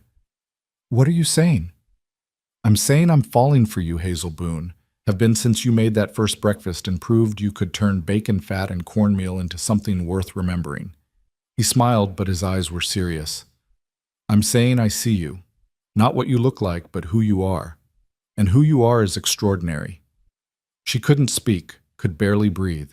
This man who could have anyone, who'd had someone beautiful and lost her, was standing in her kitchen saying words she'd never expected to hear in her entire life. "You don't have to say anything," Rowan continued. "I'm not asking for promises. I just needed you to know. Needed you to understand that what happened today wasn't just about defending my cook. It was about defending someone I—" He stopped, then finished quietly. "Someone I'm beginning to love." The words hung in the air between them, impossibly heavy and light at the same time. Hazel found her voice. "I don't know how to do this. To be seen like this. To be wanted." "Neither do I," he admitted. "My first attempt at love was a disaster, but maybe that's the point. Maybe we figure it out together. Maybe we build something real instead of something pretty." He left before she could respond, disappearing into the main house. Hazel stood alone in her kitchen, her hands still smelling of yeast and possibility, and let herself imagine something she'd never dared consider before. A future. A home. A love that saw her scars and chose her anyway. Outside, spring continued its careful advance, and inside, something equally fragile was beginning to bloom. The days following Rowan's confession moved like honey in winter, slow, thick with possibility, sweet and terrifying in equal measure. Hazel found herself hyper-aware of every moment they shared. The morning he brought her fresh eggs still warm from the henhouse, his fingers brushing hers as he handed over the basket. The evening he stayed an extra hour after dishes just to talk about nothing important. The weather, the new calves, a book he'd been reading. The way he'd started saying her name, Hazel instead of Miss Boone, like he was tasting something precious. She didn't know how to navigate this new territory. Romance had never been part of her story. She'd resigned herself to a life of usefulness rather than love. of being valued for what she could do rather than who she was. But Rowan looked at her like she was both, like her cooking and her courage were inseparable from her worth as a woman. It terrified her. One evening in late April, as they worked side by side in the kitchen, Rowan said casually, "There's a dance in Clearmont next Saturday. The spring social. Whole territory shows up." Hazel's hand stilled in the dishwater. "I know. I used to hear about it when my father was alive." "Ever been?" "No." The word came out harder than she intended. "Women like me don't get asked to dances." Rowan was quiet for a moment. Then he set down the plate he'd been drying and turned to face her fully. "I'm asking." Her heart lurched. "Rowan, I want to take you, want to dance with you, want every person in that territory to see me with the woman who makes my life worth living." His voice was steady, certain. "But only if you want to go. Only if you're ready for people to see us together." Hazel turned away, gripping the edge of the sink. "You don't understand what you're asking. Those people, they've known me my whole life as the fat girl by the river. They'll laugh. They'll whisper. They'll say terrible things about both of us. Let them. It's easy for you to say, you're—" She gestured helplessly. "You're successful, respected. You can survive their gossip. But me? I've spent my whole life trying to avoid their cruelty, and now you want me to walk right into it?" Rowan moved closer, and she felt the warmth of him at her back. "Hazel, look at me." She turned slowly. His pale eyes were intense, serious. "I know what I'm asking," he said quietly. "I know it's not fair.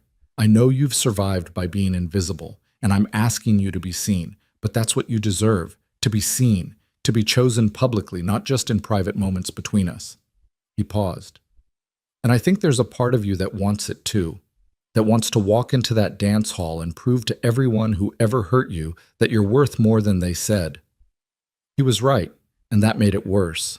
There was a part of her, small, buried, but stubbornly alive, that wanted exactly that.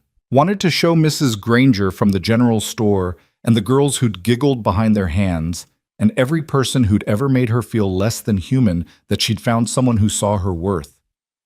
"What if I can't dance?" she asked, hating how small her voice sounded. "Then we'll stand in the corner and eat terrible punch and make fun of everyone else's dancing." He smiled slightly. "Or I'll teach you. Right now, if you want." Before she could respond, he took her hand, her rough, scarred, flour-dusted hand, and placed his other hand at her waist. The kitchen was empty except for them, lit only by lamplight, smelling of soap and the lingering traces of dinner. It was about as far from a ballroom as possible. "There's no music," Hazel protested weakly. "Doesn't matter." He started moving, slow and simple, just a basic box step. "Dancing is just moving with intention, and you're good at intention." She stumbled at first, hyper-aware of her body, of how much of her there was, of how his hand at her waist must be able to feel every soft, generous curve. But Rowan didn't falter, didn't pull away, just kept moving with a patience that made her throat tight. "I'm too heavy for this," she said. "I'll step on your feet." "You're not too anything." His voice was firm. "And I've been stepped on by horses. I think I can handle it." Despite herself, she laughed. And as she did, something loosened in her chest. Her feet found the rhythm. Her body remembered that it could move with something other than shame. By the time they'd circled the kitchen twice, she was almost enjoying it. This strange private dance in a place that smelled more of onions than roses. When they finally stopped, Rowan kept his hand at her waist. "So, will you come with me?" Hazel looked up at him, at this man who'd given her work, purpose, safety, and now wanted to give her something even more dangerous, visibility. "Yes," she heard herself say. "I'll go." His smile was like sunrise. "Good, because I was going to keep asking until you said yes." The week leading up to the dance, Hazel was a wreck of nerves and second-guessing. She had nothing appropriate to wear. Her 3 dresses were all practical work things, stained and mended and thoroughly unsuited for a social event. She mentioned this to no one, resigned to wearing her least damaged dress and enduring the inevitable comparisons to the other women. Then Quinn appeared at her kitchen door with a package wrapped in brown paper. "This came for you, Miss Boone, from town." Hazel took it, confused. "I didn't order anything." "Someone did." Quinn grinned and disappeared before she could question him further. Inside the package was a dress. Not fancy, not elaborate, but new and whole and beautiful in its simplicity. Dark green fabric, good wool, not cheap cotton, a modest neckline, long sleeves. A cut that would accommodate her body without trying to apologize for it. And pinned to the collar, a note in Rowan's precise handwriting. The color of creek water after rain. Thought you should have something that sees you the way I do. Hazel sat down hard on a kitchen stool, the dress pooling in her lap, and cried. Not sad tears, but the kind that come when someone sees a need you didn't voice and meets it anyway. When someone gives you not just what you asked for, but what you needed without knowing to ask. Saturday arrived with unseasonable warmth, the kind of spring day that felt like a promise being kept. Hazel spent the morning cooking. The men still needed to be fed, dance or no dance. But Dutch waved her off after lunch. We can handle dinner tonight. You go make yourself pretty. Not that you need to, he added quickly. You're already, well, you know what I mean. She did, and for once she let herself believe it might be true. In her small cabin, Hazel bathed in water she'd heated on the stove, using soap that smelled of lavender. Another gift, this one from Samuel, who'd said gruffly that his late wife used to make it, and he still had some left. She washed her hair and let it dry in the sun streaming through her window. Then she put on the green dress, and it fit like it had been made for her body specifically, not trying to minimize or hide, just acknowledging her shape and working with it rather than against it. She'd never owned anything so beautiful. There was a mirror in her cabin, small and speckled with age. Hazel looked at herself and for the first time in her life didn't immediately catalog everything wrong. She just looked, saw a woman in a green dress with clean hair and capable hands and eyes that held more hope than fear. You can do this, she told her reflection. You've survived worse than a dance. The knock came at sunset. Rowan stood on her small porch, dressed in clothes she'd never seen him wear. A proper suit, dark and well cut, that made him look less like a rancher and more like someone who'd walked out of a photograph. His hair was combed back, his jaw was freshly shaved, but his eyes were the same, that pale, intense blue that saw through everything false. He looked at her for a long moment without speaking. Then he said, voice rough, "You're beautiful. The dress is beautiful. You chose well. Hazel." He waited until she met his eyes. "I chose the dress because I thought the color would suit you, but what's beautiful is you wearing it, you understanding that you deserve beautiful things." She didn't trust herself to speak, so she just nodded. He offered his arm, and she took it, feeling the solid strength of him beneath the fabric of his suit. The ride to Clearmont took 30 minutes. Rowan had hitched up a buggy rather than making them ride horseback, and they traveled through landscape that was finally shaking off winter's grip. Green pushed through brown. Wildflowers dotted the hills. Birds sang their territorial claims. The world was remembering how to live, and Hazel felt like she was remembering too. "You're quiet," Rowan observed. "Nervous." "Me too." She glanced at him, surprised. "You? Why would you be nervous?" "Because I'm about to take the most important person in my life into a room full of people who might hurt her," he said bluntly. "And if anyone says something cruel, I'm going to have to choose between defending your honor and not getting arrested for assault." Despite everything, Hazel laughed. "Please don't get arrested. I need you to run the ranch." "I'll try to restrain myself, but I'm making no promises." They arrived just as full dark was falling. The community hall was lit up like a beacon, music already spilling out into the spring night. Buggies and horses crowded the space outside. People moved in clusters, dressed in their finest, laughing and talking with the relief of those who'd survived another winter. Rowan helped Hazel down from the buggy, his hand steady at her elbow. "Ready?" "No, but let's go anyway." They walked toward the hall together, and Hazel felt every eye turn toward them. Felt the moment of recognition. That's Rowan Cade, successful rancher, and that's... Wait, is that the Boone girl? The fat one? What is she doing with him? Felt the whispers start like wind through grass. Rowan's hand tightened slightly on her arm. Not possessive, just present, reminding her he was there. They stepped through the door into warmth and noise and light. The hall was decorated with spring flowers and ribbon.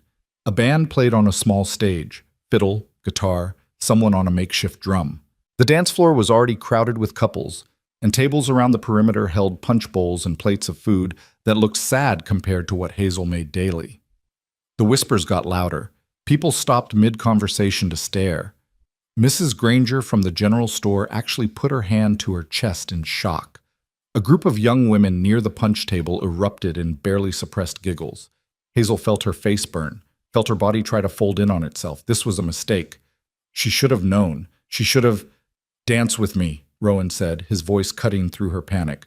"Right now, before you talk yourself into leaving." "Rowan, everyone's staring. Let them stare. Let them see that I choose you, that you're worth choosing." He led her onto the dance floor, taking her hand, placing his other hand at her waist, exactly like he had in the kitchen. "Eyes on me, Hazel. Not them. Me." She looked up at him, and his face was serious, focused entirely on her. The music shifted to something slower, more deliberate, and they began to dance. Hazel stumbled once, twice, hyper-aware of how many people were watching. But Rowan's hands were steady, his movement confident, and gradually her body remembered the steps they'd practiced. Gradually, the rest of the room faded until it was just the two of them, moving together in a space they'd carved out of judgment and fear. "You're doing fine," Rowan murmured. "Better than fine. I can feel them staring. Then they're seeing what I see. Someone brave enough to walk into a room that's hurt her before. Someone strong enough to dance anyway." They made it through one full dance, then another. Other couples joined them on the floor, and the intense focus on Hazel diffused slightly.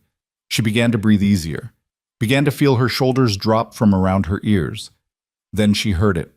A voice, female and deliberately loud enough to carry. "Well, I suppose if you can't find a real woman, you settle for whatever's available, even if you need a wagon to transport her." Laughter followed. Cruel, sharp laughter that Hazel knew too well. She stopped dancing, looked toward the voice. It was Millicent Patterson, daughter of the bank owner, 22, and pretty in the way that required no effort or character. She stood with two friends, all of them looking at Hazel with expressions of amused contempt. "Ignore them," Rowan said, his voice tight with controlled anger. But Hazel couldn't. Something in her, something that had been beaten down and buried for 27 years, suddenly rose up with a fury that surprised her. She pulled away from Rowan and walked straight toward Millicent Patterson. The younger woman's smile faltered as Hazel approached. "Did you want something?" "I want you to understand something," Hazel said, her voice carrying in the sudden quiet. "You're young and pretty, and you think that makes you valuable. And maybe it does, for now. But pretty fades, Miss Patterson. Pretty gets old, gets sick, gets forgotten. You know what doesn't fade? Being useful, being kind, being someone people need instead of just want to look at." Millicent's face reddened. "How dare you? I dare because I've spent my whole life listening to people like you tell me I'm worthless because I'm not pretty. And I'm done." Hazel's voice was steady, strong. "I feed 21 men 3 meals a day. I've saved a child's life. I've built something that matters. What have you done besides look good at dances?" The hall had gone completely silent. Everyone was watching now, but it felt different than before. Not mocking, expectant, waiting to see what would happen next. Millicent opened her mouth, closed it, then said with vicious precision, "At least men want to look at me. At least I'm not so desperate for attention that I have to buy it with food." Before Hazel could respond, before Rowan could step in, a new voice cut through the tension. "That's enough, Millicent." Everyone turned. Mrs. Elizabeth Morrison stood near the punch table, elderly and respected and known for speaking her mind. She walked slowly toward them, her cane tapping against the floor. "You want to talk about value?" Mrs. Morrison said, looking at Millicent. "My grandson works at Cade Ranch. He writes to me every week. You know what he says? He says Miss Boone taught them that being fed well means being cared for, that she makes food that reminds them they're human, not just labor, that she saved a Lakota child during the blizzard when most folks would have stayed inside." She turned to Hazel. "That sounds pretty valuable to me." "She's just a cook," Millicent protested weakly. "She's someone who matters," Mrs. Morrison said firmly, "which is more than I can say for a girl whose only skill is looking good while saying cruel things." She looked around the hall. Anyone else want to join in mocking Miss Boone? Because you'll have to go through me first, and I'm old and mean and don't care about making enemies." The silence stretched. Then, incredibly, someone started clapping. Dutch, who'd apparently come to the dance with several of the other ranch hands, stood near the door applauding slowly, deliberately. Quinn joined him. Then Samuel, then Porter and Thompson, and half a dozen others. The applause spread. Not everyone joined in. Some people looked away, embarrassed. Others still whispered, but enough people clapped that the sound filled the hall, and Millicent Patterson's face went from red to white to red again before she turned and fled, her friends scurrying after her. Mrs. Morrison touched Hazel's arm. "You hold your head up, girl. You've earned it." Then she walked away, and Hazel stood in the middle of the dance floor, shaking with adrenaline and something that might have been triumph. Rowan was beside her in an instant. That was incredible. That was terrifying. "Same thing sometimes," he smiled. "Want to get out of here? I think we've provided enough entertainment for one night." "Yes, please." They left the hall together, walking out into cool night air that felt like freedom. Behind them, the music resumed, the dance continuing without them. They climbed into the buggy, and Rowan took the reins, but he didn't immediately urge the horses forward. "Hazel," he said quietly, "what you did in there, standing up for yourself, that took more courage than anything I've ever seen. I was just tired of being quiet, tired of accepting cruelty like it was my due." "You should never accept it. You should never have had to." He turned to face her, his expression serious in the moonlight. "I meant what I said before, about falling for you. But I need you to know I'm all the way fallen now. I love you, Hazel Boone. I love your strength and your stubbornness and the way you make bacon fat taste like salvation. I love that you ran into a blizzard for a stranger's child. I love that you just faced down your demons in a dance hall full of people." He paused. "I love you, and I'm not good at saying things pretty, but I need you to know it's true." Hazel couldn't breathe, couldn't think past the roaring in her ears. "You love me." "I do." "Why?" The question came out broken. I'm not what men want. I'm not beautiful or delicate or—" "You're what I want," he interrupted. "Exactly as you are. And Hazel, I think you love me too. I think you're just terrified to admit it because you've never let yourself believe you could be loved." He was right. She knew he was right. The feeling had been growing for weeks. The way her heart lifted when she heard his voice, the way she counted the hours until he'd appear in the kitchen for dishes, the way she'd started imagining a future that included more than just survival. "I do," she whispered. "Love you. I'm terrified and I don't know how to do this, but I love you." Rowan smiled, a real smile, full and bright and beautiful. Then he leaned across the space between them and kissed her. It was gentle, questioning, giving her every opportunity to pull away. But Hazel didn't pull away. She leaned into it, into him, into the impossible reality that someone wanted her, loved her, chose her. When they finally broke apart, Rowan rested his forehead against hers. "Come home with me. Not to your cabin. To the main house. To my bed, if you want it. Or just to talk more. Or to sit in the same room and exist together. I don't care. I just want you close." What will the men think? That their boss finally got smart enough to recognize a good thing. He pulled back to look at her. "And Hazel, I don't care what anyone thinks anymore. Not the town, not gossips, not anyone. I care what you think, what you want, what makes you happy." What made her happy? When was the last time anyone had asked her that? When was the last time she'd even asked herself? "I want to be with you," she said. "I want to stop being afraid of wanting things. Then we'll figure it out together. Build something real, something that matters." They drove home under stars that seemed brighter than usual, through darkness that felt less like danger and more like possibility. And when they arrived at the ranch, Rowan helped her down from the buggy and took her hand, and they walked together toward the main house, toward a future neither of them could have imagined 6 months ago. The weeks that followed were a strange, sweet adjustment. Hazel still worked in the kitchen, still woke before dawn to feed 21 men who needed her cooking. But now Rowan would appear earlier, help her start the fires, steal kisses while coffee percolated. The men noticed, of course, But their reaction was surprising. Not judgment or mockery, but genuine happiness. Dutch pulled Rowan aside one morning and said loudly enough for everyone to hear, "About damn time you got smart, boss." But happiness, Hazel had learned, was never uncomplicated. And trouble arrived on a Thursday in late May, riding in on disaster's coattails. It started with Thompson collapsing in the yard, fever burning through him like wildfire. Then Quinn went down, then Samuel, then 3 more men in rapid succession. Within 2 days, half the ranch hands were bedridden with something that turned their skin gray and their breathing ragged. "It's the same sickness that hit the Patterson ranch," the doctor from town said, his face grim. He was old, tired, and clearly overwhelmed. "Some kind of fever, spreads fast, hits hard. You need to isolate the sick ones, keep them hydrated, try to get the fever down. Beyond that," he shrugged helplessly, "I've got 4 other ranches with the same problem. Can't stay.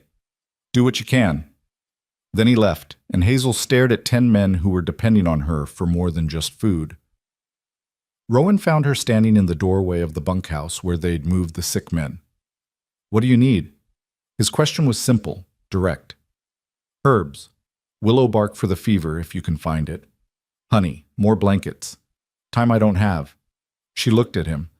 "I can't feed everyone and nurse 10 men back to health. It's not possible." "Then I'll feed them. You focus on keeping these men alive." "You can't cook." "I can open cans and boil water. It won't be good, but it'll keep them from starving." He touched her face gently. "Save them, Hazel. I'll handle everything else." She wanted to argue, wanted to insist she could do both, but she knew her limits. "All right, but if anyone complains about the food, they can cook it themselves," he finished. "Now go. Show them what you're made of." Hazel worked for 4 days straight with almost no sleep. She boiled herbs into tea that smelled terrible but brought fevers down. She made broth and coaxed it into men too weak to feed themselves. She changed sweat-soaked sheets and bathed burning foreheads and talked constantly, to keep the sick men tethered to consciousness, to keep herself from collapsing, to remind them all that survival was possible if they just held on. On the 3rd night, Dutch's fever broke. On the 4th morning, Quinn opened his eyes and asked for real food. By the end of the week, all 10 men were weak but recovering, and not a single one had died. Hazel walked out of the bunkhouse on the 8th day to find the sun rising over the ranch, golden and promising. Her dress was soaked with sweat. Her hands shook with exhaustion. Her eyes burned from lack of sleep. But they were alive. All of them. She'd kept them alive. Rowan was waiting in the yard. He looked almost as exhausted as she felt. He'd been running the ranch with half a crew while learning to cook meals that wouldn't poison anyone. When he saw her, relief flooded his face. "They're going to make it," she said. "All of them." He crossed the space between them in 3 strides and pulled her into his arms. "You saved them, all of them. Do you understand what you did?" "I just did what needed doing." "No." His voice was fierce. "You did something impossible. You worked yourself to collapse to keep 10 men alive. He pulled back to look at her, and his eyes were bright with something that might have been tears. "You're the strongest person I've ever met." Hazel sagged against him, too tired to stand on her own anymore. "I need to sleep for a week." "Then sleep. I'll carry you if I have to." He did, actually. Carried her to the main house, to his bed, and she was asleep before he even got her boots off. She slept for 16 hours straight, dreamless and deep, and woke to find Rowan sitting in a chair beside the bed, reading by lamplight. "You stayed," she said, her voice rough from sleep. "Where else would I be?" He set down his book. "How do you feel?" "Like I've been trampled by cattle." She sat up slowly, every muscle protesting. "The men?" "Dutch is already back on light duty. The others are improving. They want to thank you, but I told them you needed rest first." Hazel nodded, then looked around the room, Rowan's room, which she'd never been in before beyond that first night. It was sparse but comfortable. Books lined one wall. A window faced east. The bed was big enough for 2. "Hazel," Rowan said carefully, "when you're ready, we need to talk about something." Her heart sank. Here it was, the reality check. The moment when he'd realized that loving someone and living with them were different things. "All right." He moved to sit on the edge of the bed, taking her hand. "I've been thinking. About us. about what we're doing, and I think we're going about it backward. What do you mean? I mean, you're living in the cabin, working in the kitchen, and we're stealing moments between responsibilities like we're doing something wrong. He met her eyes. I don't want to steal moments anymore. I want to build a life, with you, properly. Hazel's breath caught. Rowan, marry me. The words came out rushed, nervous. I know it's fast. I know you probably need time to think about it, but I've never been more sure of anything. You're my home, Hazel. You're what makes every day worth living. And I want to wake up next to you every morning and fall asleep beside you every night and build something together that's more than just surviving. She stared at him, unable to process what he was asking. Marriage. He was asking her to marry him. The fat girl by the river. The woman who'd resigned herself to a life alone. You could do better, she whispered. You could find someone. There is no better than you, he interrupted. There's no one I want more. No one I trust more. No one I love more. His hand tightened on hers. But I need you to want it too. Need you to believe you deserve it. So I'm asking, and I'll keep asking until you're ready to say yes. But Hazel, will you marry me? She looked at this man who'd given her work, purpose, safety, love, who'd defended her in front of his ex-wife and the whole territory, who'd washed dishes beside her every night and learned to cook terrible food so she could save 10 men's lives, who saw her strength when she couldn't see it herself. Yes, she said, and her voice was steady, sure. Yes, I'll marry you. His smile could have lit the whole territory. He pulled her close and kissed her, deeper this time, more certain, promising things that made her heart race. When they finally broke apart, he was laughing. What's funny? She asked. I'm marrying the keeper. The men are going to lose their minds. They're going to worry you'll steal me away from the kitchen. Never. That kitchen's yours. This ranch is yours. Everything I have is yours. He grew serious. And Hazel, I know this is fast.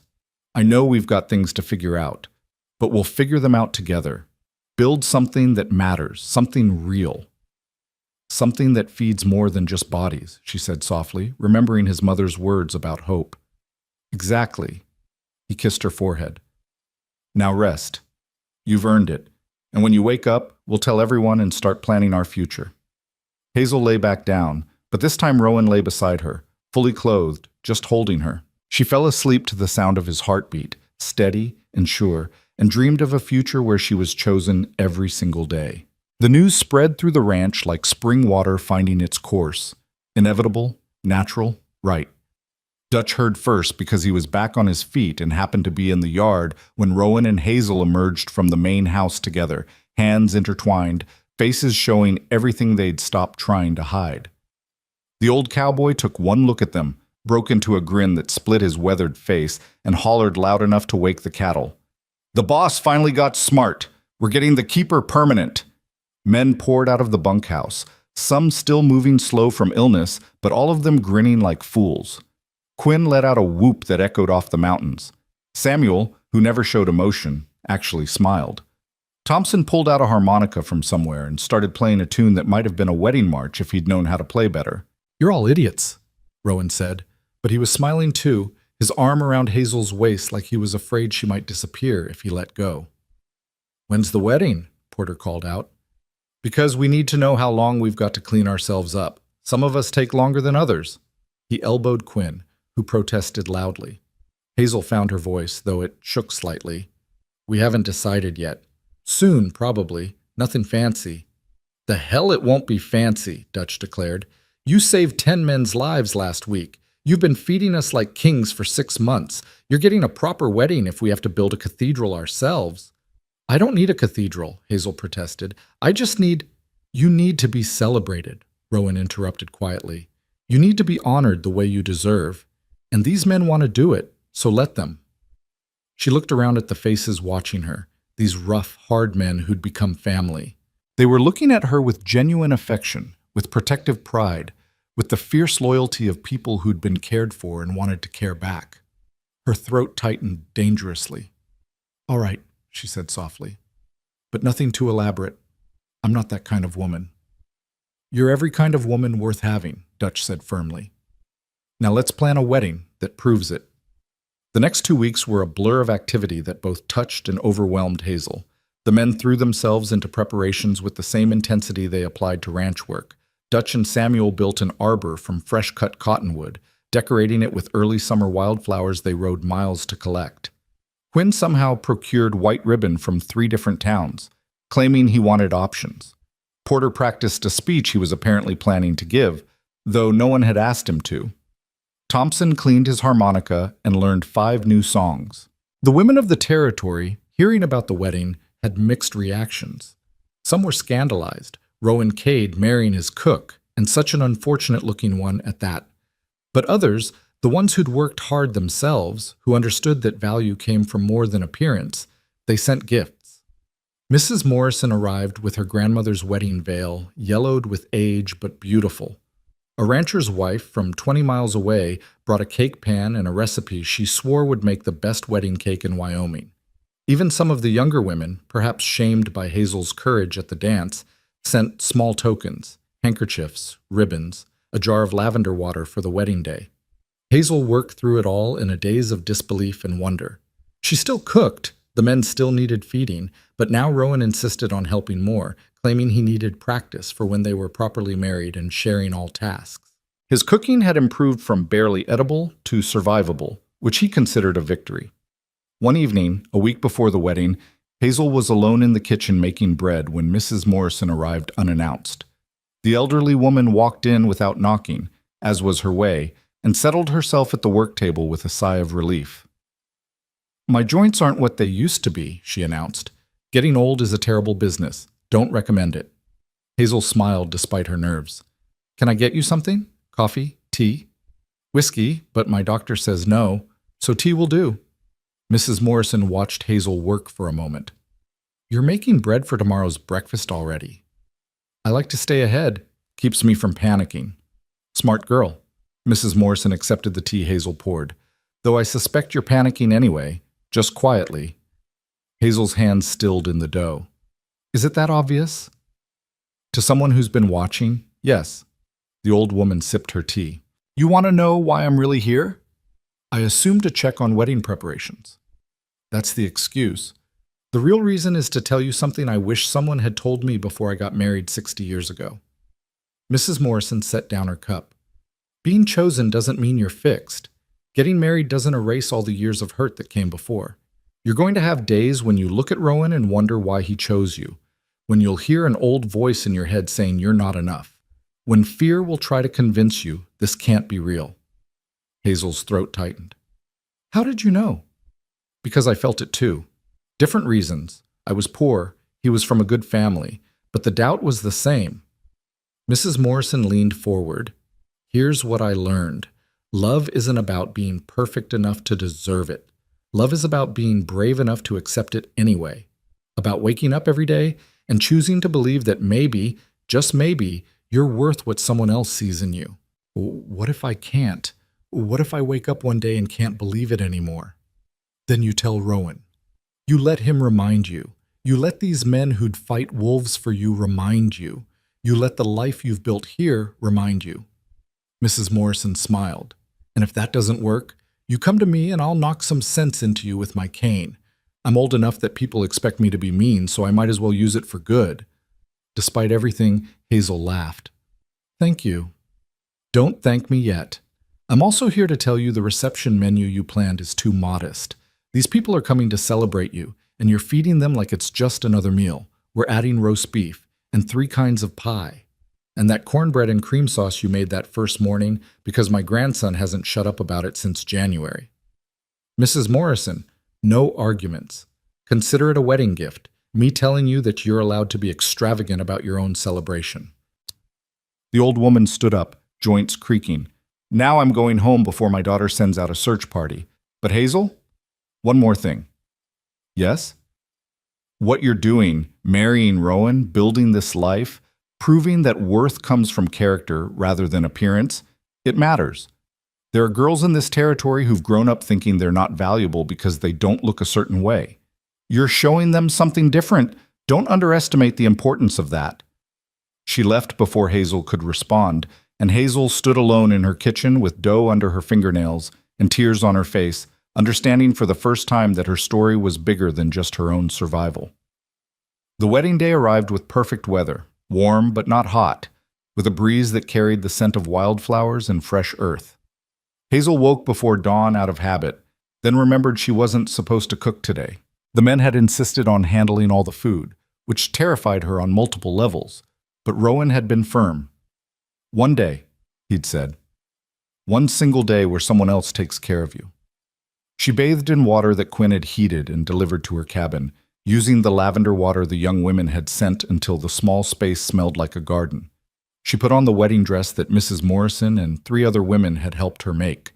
Simple white cotton, because silk was too expensive and too impractical, but fitted carefully to her body with tiny buttons down the back and lace at the collar that had been someone's grandmother's once upon a time.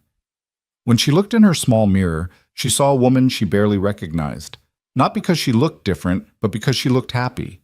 The fear was still there, it would probably always be there, but underneath it was something stronger: hope, belief, the tentative understanding that maybe she deserved this. A knock on her cabin door made her jump. "It's me," Mrs. Morrison called, "and I've brought help." Hazel opened the door to find not just Mrs. Morrison, but 5 other women, including the rancher's wife who'd brought the cake pan and 2 younger women who'd sent gifts. They crowded into the small cabin, bringing flowers and pins and the veil that had been Mrs. Morrison's grandmother's. "You didn't think we'd let you prepare alone, did you?" Mrs. Morrison asked, already fussing with Hazel's hair. "Weddings require witnesses, assistants, and considerable bossiness. Fortunately, I excel at all 3. The women worked with efficient kindness, pinning Hazel's hair into something resembling elegance, arranging the veil, adding the flowers. They chatted about their own weddings, about the ranch, about recipes they wanted Hazel to share sometime. They treated her like one of them, like a woman getting married was normal, expected, celebrated. "There," Mrs. Morrison said finally, stepping back. "Beautiful. Don't argue," she added when Hazel opened her mouth. "You're beautiful because you're loved, and you're brave. And today, everyone gets to see it." They walked together to the spot Dutch and Samuel had prepared, a clearing near the cottonwood grove where Hazel had once sat with Rowan and watched the mountains. The arbor stood decorated with so many wildflowers it looked like something from a fairy tale. Chairs had been arranged in rows. Not many, because this was a small gathering, but enough. The men from the ranch sat in the front, cleaned up and dressed in their best, looking uncomfortable but determined to do this right. And at the front, standing beside the arbor, was Rowan. He wore a new suit, dark and formal, and his hair was combed back and his jaw freshly shaved. But what stopped Hazel's breath was his expression. He was looking at her like she was the only person in the world, like she was everything he'd ever wanted, like he couldn't quite believe his luck. Dutch stood up when he saw her, and the other men followed suit. Hazel walked down the makeshift aisle on Mrs. Morrison's arm since her father was gone and the old woman had insisted on giving her away. With each step, she felt the weight of old shame trying to pull her back, trying to convince her this couldn't be real. But then she looked at Rowan, and his face told her everything she needed to know. This was real. He was choosing her, and she was choosing him back. The ceremony was performed by a circuit preacher who'd arrived that morning and would leave that afternoon. He kept it simple, the traditional words about love and commitment and forsaking all others. When he asked if anyone objected, Quinn Stage whispered, "Anyone objects, they answer to us." And the whole gathering laughed, breaking the formality into something warmer. Then it was time for vows. The preacher nodded at Rowan. Rowan took Hazel's hands, and his voice was steady, carrying to everyone present. "Hazel Boone, 6 months ago you knocked on my door looking for work, and I hired you because I needed someone who could cook. I got so much more than that. I got someone who taught 20 rough men that kindness isn't weakness, someone who ran into a blizzard to save a child, someone who worked 4 days straight to keep my men alive, someone who showed me that real love isn't about perfection, it's about showing up every day and doing the work." He paused, his eyes bright. "I'm not good with pretty words, but I promise you this. I'll show up. I'll do the work. I'll choose you every single day for the rest of my life. And I'll wash the dishes, because that's when you're most yourself. When you're taking something that was used and making it clean and ready to be used again." That's what you've done for me. Made me clean.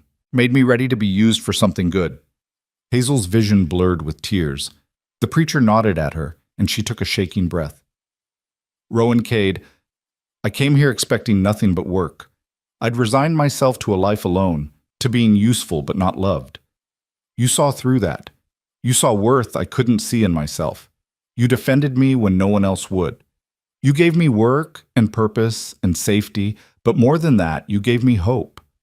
Her voice cracked. "I don't have pretty words either, but I promise you this. I'll feed you. I'll feed this ranch. I'll feed every dream we build together with the same care I put into every meal I've ever made. Because feeding someone is how I show love, and I love you more than I knew it was possible to love anyone." The preacher smiled. "By the power vested in me by the territory of Wyoming and the grace of God, I pronounce you husband and wife. Rowan, kiss your bride before she changes her mind."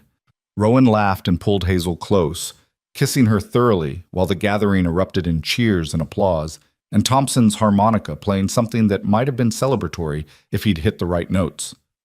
When they finally broke apart, Hazel was laughing and crying simultaneously, and Rowan was looking at her like she'd hung the moon. "Mrs. Cade," he said, testing the name. "That's going to take some getting used to. We've got time. We've got the rest of our lives." The reception that followed was chaotic and perfect. The men had actually managed to prepare food that was edible: roast beef that was only slightly burnt, potatoes that were mostly cooked, biscuits that were hard enough to use as weapons but made up for it in quantity. Mrs. Morrison's friends had contributed pies that were genuine perfection, and Hazel's cornbread and cream sauce, which Dutch had somehow managed to make following her exact instructions, was devoured within minutes. People ate and drank weak punch and danced to Thompson's harmonica and a fiddle someone had brought. Dutch gave a speech that made everyone laugh and then cry when he talked about how Hazel had saved his life during the fever.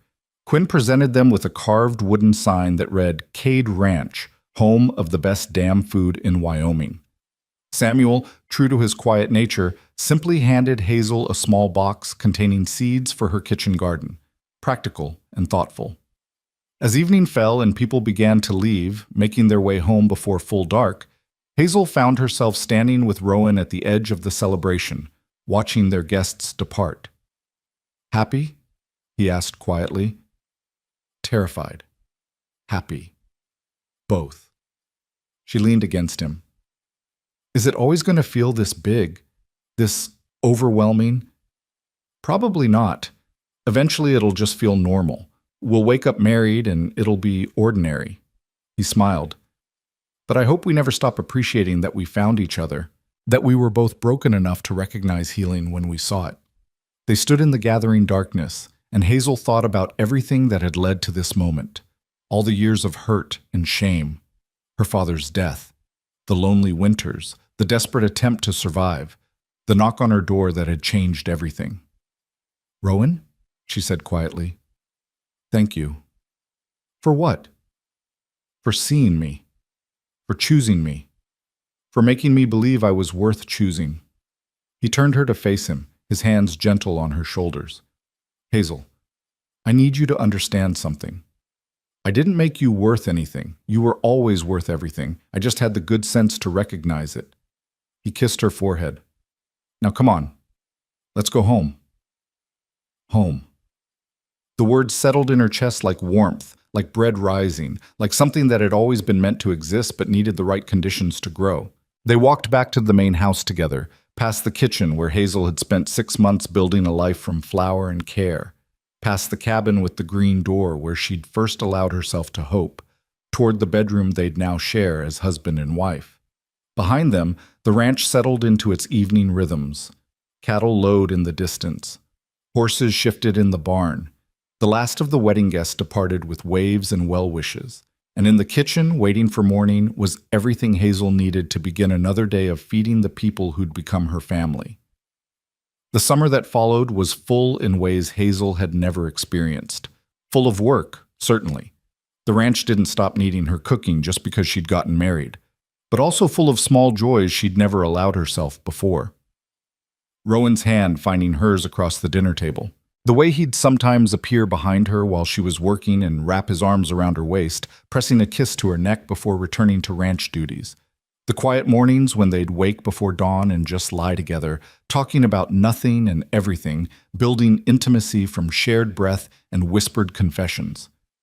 The men had quickly learned to knock before entering the kitchen, after walking in on the newlyweds kissing enthusiastically against the counter one Tuesday morning.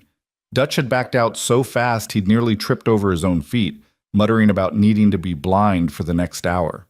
Rowan had just laughed and said, "Probably should have locked the door." Hazel had been too embarrassed to speak for an hour. But beyond the romance, beyond the adjustment to married life, something else was growing. Hazel had started keeping a journal. Nothing fancy, just a ledger where she recorded recipes and observations about cooking. But gradually, it evolved into something more. She started writing about the philosophy behind feeding people, about how food could be medicine for more than just the body, about techniques she'd developed for making a little stretch to feed many, about the relationship between nourishment and love. One evening in late July, Rowan found her at the kitchen table, writing by lamplight long after the dinner dishes were done. "What are you working on?" he asked, reading over her shoulder. "Just thoughts about cooking, about what it means to feed people who are hungry for more than food." He read silently for a moment. Then he said, "Hazel, this is good, really good. You should share it." "Share it how? It's just my rambling." "It's wisdom. And there are women, probably men too, all over this territory who could benefit from it." He sat down across from her. "What if you taught people? Started teaching other women how to cook the way you do? Not just following recipes, but understanding the why behind it." Hazel stared at him. "I'm not a teacher. I'm just a cook." "You're the keeper. You're the woman who taught 20 rough cowboys that being fed well means being valued. If you can teach them, you can teach anyone." The idea took root slowly, like seeds planted in late summer. Hazel started small.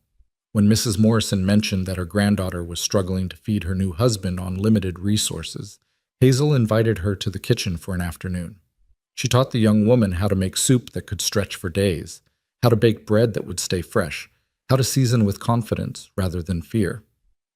Word spread. Other women started asking. By September, Hazel was teaching a small group every Saturday afternoon, ranch wives and young brides, and even a few men who'd been widowed and needed to learn self-sufficiency. She taught them techniques, yes, but more than that, she taught them that feeding people was an act of power, of love, of quiet revolution. "You're making something that matters," Rowan told her one night as they lay in bed, her back against his chest, his arm around her waist. "You're changing how people think about food, about care, about what it means to show up for the people you love. I'm just sharing what I know. That's what teaching is, and you're good at it because you understand what it's like to go without. Not just food, but care, attention, love." He pressed a kiss to her shoulder. "You're giving people tools to survive, but more than that, you're giving them permission to believe survival can include joy." In October, as the world prepared for winter again, Hazel received a letter that changed everything. It was from a publisher in Chicago who'd somehow heard about her work, probably through Mrs. Morrison, who'd apparently been corresponding with her daughter in the city about the remarkable cook at Cade Ranch. The letter proposed something audacious. A cookbook, yes, but more than that. A book about the philosophy of feeding people, about survival and love and the quiet power of showing up every day to do the work. They wanted her wisdom, her recipes, her story. Hazel brought the letter to Rowan with shaking hands. "This can't be real. Publishers don't write to ranch cooks in Wyoming." He read it carefully, then looked at her with an expression of fierce pride. "They do when the cook is extraordinary, when she's got something worth saying." He handed back the letter. "What do you want to do?" "I don't know. Writing a book feels big, overwhelming. Everything worth doing is overwhelming at first, but you've done overwhelming things before. You survived alone for 2 years. You saved 10 men from fever. You married a stubborn rancher and made him believe in love again." He smiled. "Writing a book is just another impossible thing you're going to make possible." "You really think I can do this?" "Hazel." He waited until she met his eyes. "You can do anything. You've already proven that. The only question is whether you believe it yet. She did, or at least she was starting to. That night, she wrote back to the publisher and said yes. The winter that followed was different from the one before. Hazel still cooked, still fed the ranch, still taught her Saturday classes. But now, in the evenings after dishes were done, she wrote. She wrote about her father teaching her that dignity came from how you treated what little you had. She wrote about the first breakfast she'd made at Cade Ranch and the terrifying joy of watching men eat like they'd forgotten food could taste like care. She wrote about running into a blizzard for a child who wasn't hers. She wrote about standing in a dance hall and refusing to accept cruelty as her due. She wrote about falling in love with a man who saw her worth before she could see it herself. Rowan would sit with her while she worked, sometimes reading, sometimes just watching the fire, sometimes falling asleep in his chair, only to wake when she finally closed her journal and suggested they go to bed. He never complained about the time it took, never suggested her cooking was more important than her writing. He understood somehow that this book was her way of processing everything she'd survived and everything she'd become. Spring arrived again, as it always did, with the persistence of hope. The manuscript was finished, sent off to Chicago in a package that felt impossibly light for something that held her entire story. The publisher wrote back enthusiastic responses, talking about editing and printing and distribution. It felt unreal, like something happening to someone else. But then, on a Tuesday morning in April, exactly 1 year after Caroline had arrived and been sent away, a package arrived at the ranch. Inside were 5 copies of a book with Hazel's name on the cover. The Keeper's Kitchen, on Feeding, Love, and the Courage to Show Up, by Hazel Boone Cade. She stood in the yard holding one copy, staring at her name printed in real ink, and couldn't quite believe it was real.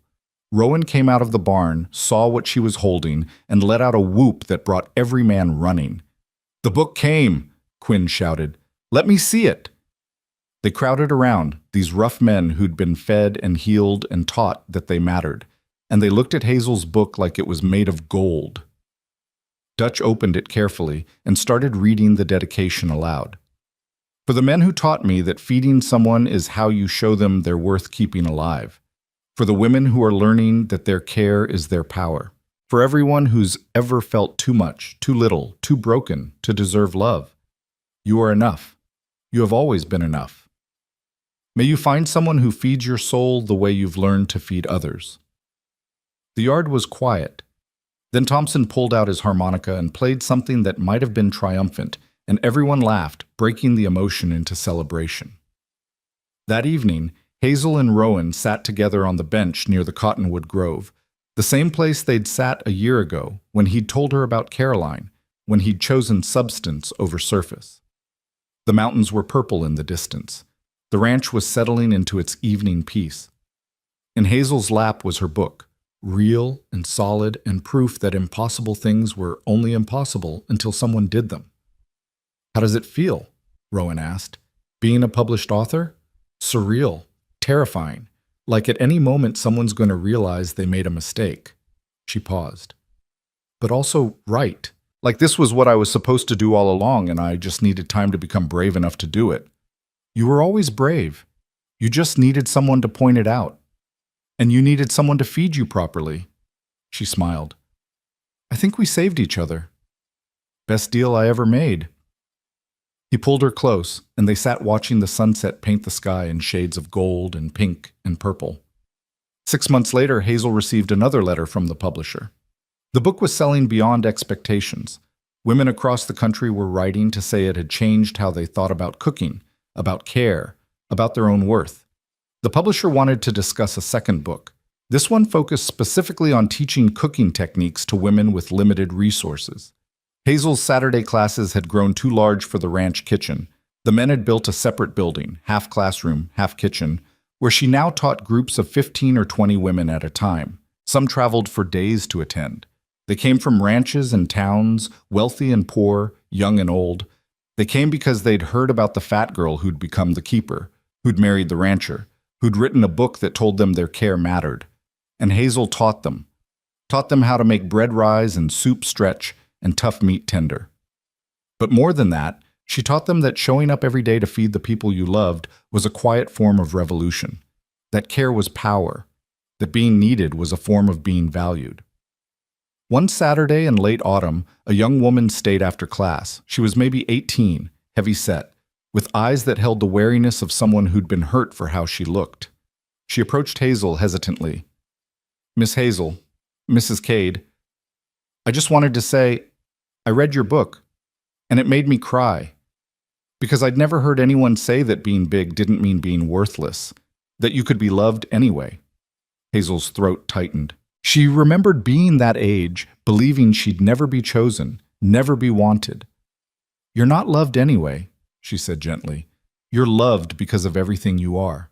Your size is just one part of a whole person, and anyone who can't see past it isn't worth your time. But how do you believe that, when everyone tells you different?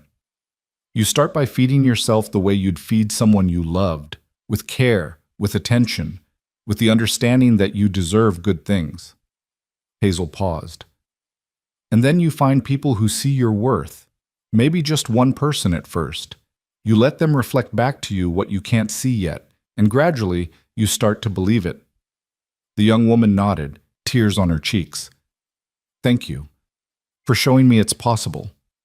After she left, Hazel stood in the empty classroom and thought about Mrs. Morrison saying that her story mattered, that girls needed to see someone like her succeed. She hadn't understood then, not fully, but she understood now. Every woman she taught, every person who read her book, every life touched by the simple message that care was valuable. They were proof that survival could become more than just endurance. It could become legacy. The years that followed were full in the best ways. Hazel wrote her second book, then a third. The ranch thrived, known across the territory not just for quality cattle, but for the food served in its dining hall, so good that people would ride for miles just to eat there. Hazel and Rowan built an addition to the main house specifically so they could host people who came for the weekend cooking courses that had evolved from the Saturday classes. They never had children, whether by choice or circumstance, they never said. But they had something just as valuable. They had a ranch full of men who'd been taught that care mattered. They had students who carried Hazel's lessons back to their own kitchens and families. They had a legacy of books that taught people survival wasn't just about staying alive, but about finding reasons to want to keep living. Dutch grew old on the ranch, eventually retiring to a small cabin they built for him where he could sit on the porch and complain about young people while carving small wooden animals for visiting children. Quinn married a girl from Clearmont and had 4 daughters, all of whom learned to cook from Hazel. Samuel never remarried, but he became the ranch foreman and was known for his fair management and his complete intolerance for anyone who disrespected women. Thompson's daughter came to visit and ended up staying, reconciling with her father and learning to play harmonica well enough that she didn't make ears bleed. Mrs. Morrison lived to be 93, cantankerous and beloved to the end. She told anyone who'd listened that she'd known from the first moment that Hazel Boone would be someone special, conveniently forgetting that she'd needed convincing at the dance. When she died, she left Hazel her grandmother's wedding ring, the one that had been in the family for generations, with a note that said simply, "Pass it on to someone who understands that worth comes from courage." Joseph Standing Bear and his grandson Makwa visited every summer, bringing gifts and stories, and the reminder that kindness across differences mattered more than prejudice. Makwa grew into a young man who became a teacher himself, working to bridge the gap between the Lakota community and the white settlers who'd displaced them. He credited Hazel with showing him that there were white people who'd choose compassion over convenience, who'd risk their lives for strangers. And through it all, Hazel cooked. She fed the ranch hands who came and went, each generation learning from her. She fed the students who attended her classes. She fed Rowan, who never stopped washing dishes beside her in the evenings, who never stopped looking at her like she was the best thing that had ever happened to him. On their 20th anniversary, sitting together on their bench near the cottonwood grove, Rowan said, "Do you ever think about how different your life could have been if I hadn't knocked on your door that day?" Hazel considered this. "Sometimes. But then I think about how that version of me, alone in that cabin, slowly disappearing, she wasn't really living. She was just surviving, and survival's important, but it's not enough." "What is enough?" "This." She gestured at the ranch, at the life they'd built. Being seen, being chosen, having work that matters and people to share it with, knowing that I fed more than just bodies. I fed souls. I fed hope. She looked at him. Being loved by you, that's enough. That's everything. Rowan pulled her close, and they sat in the gathering darkness.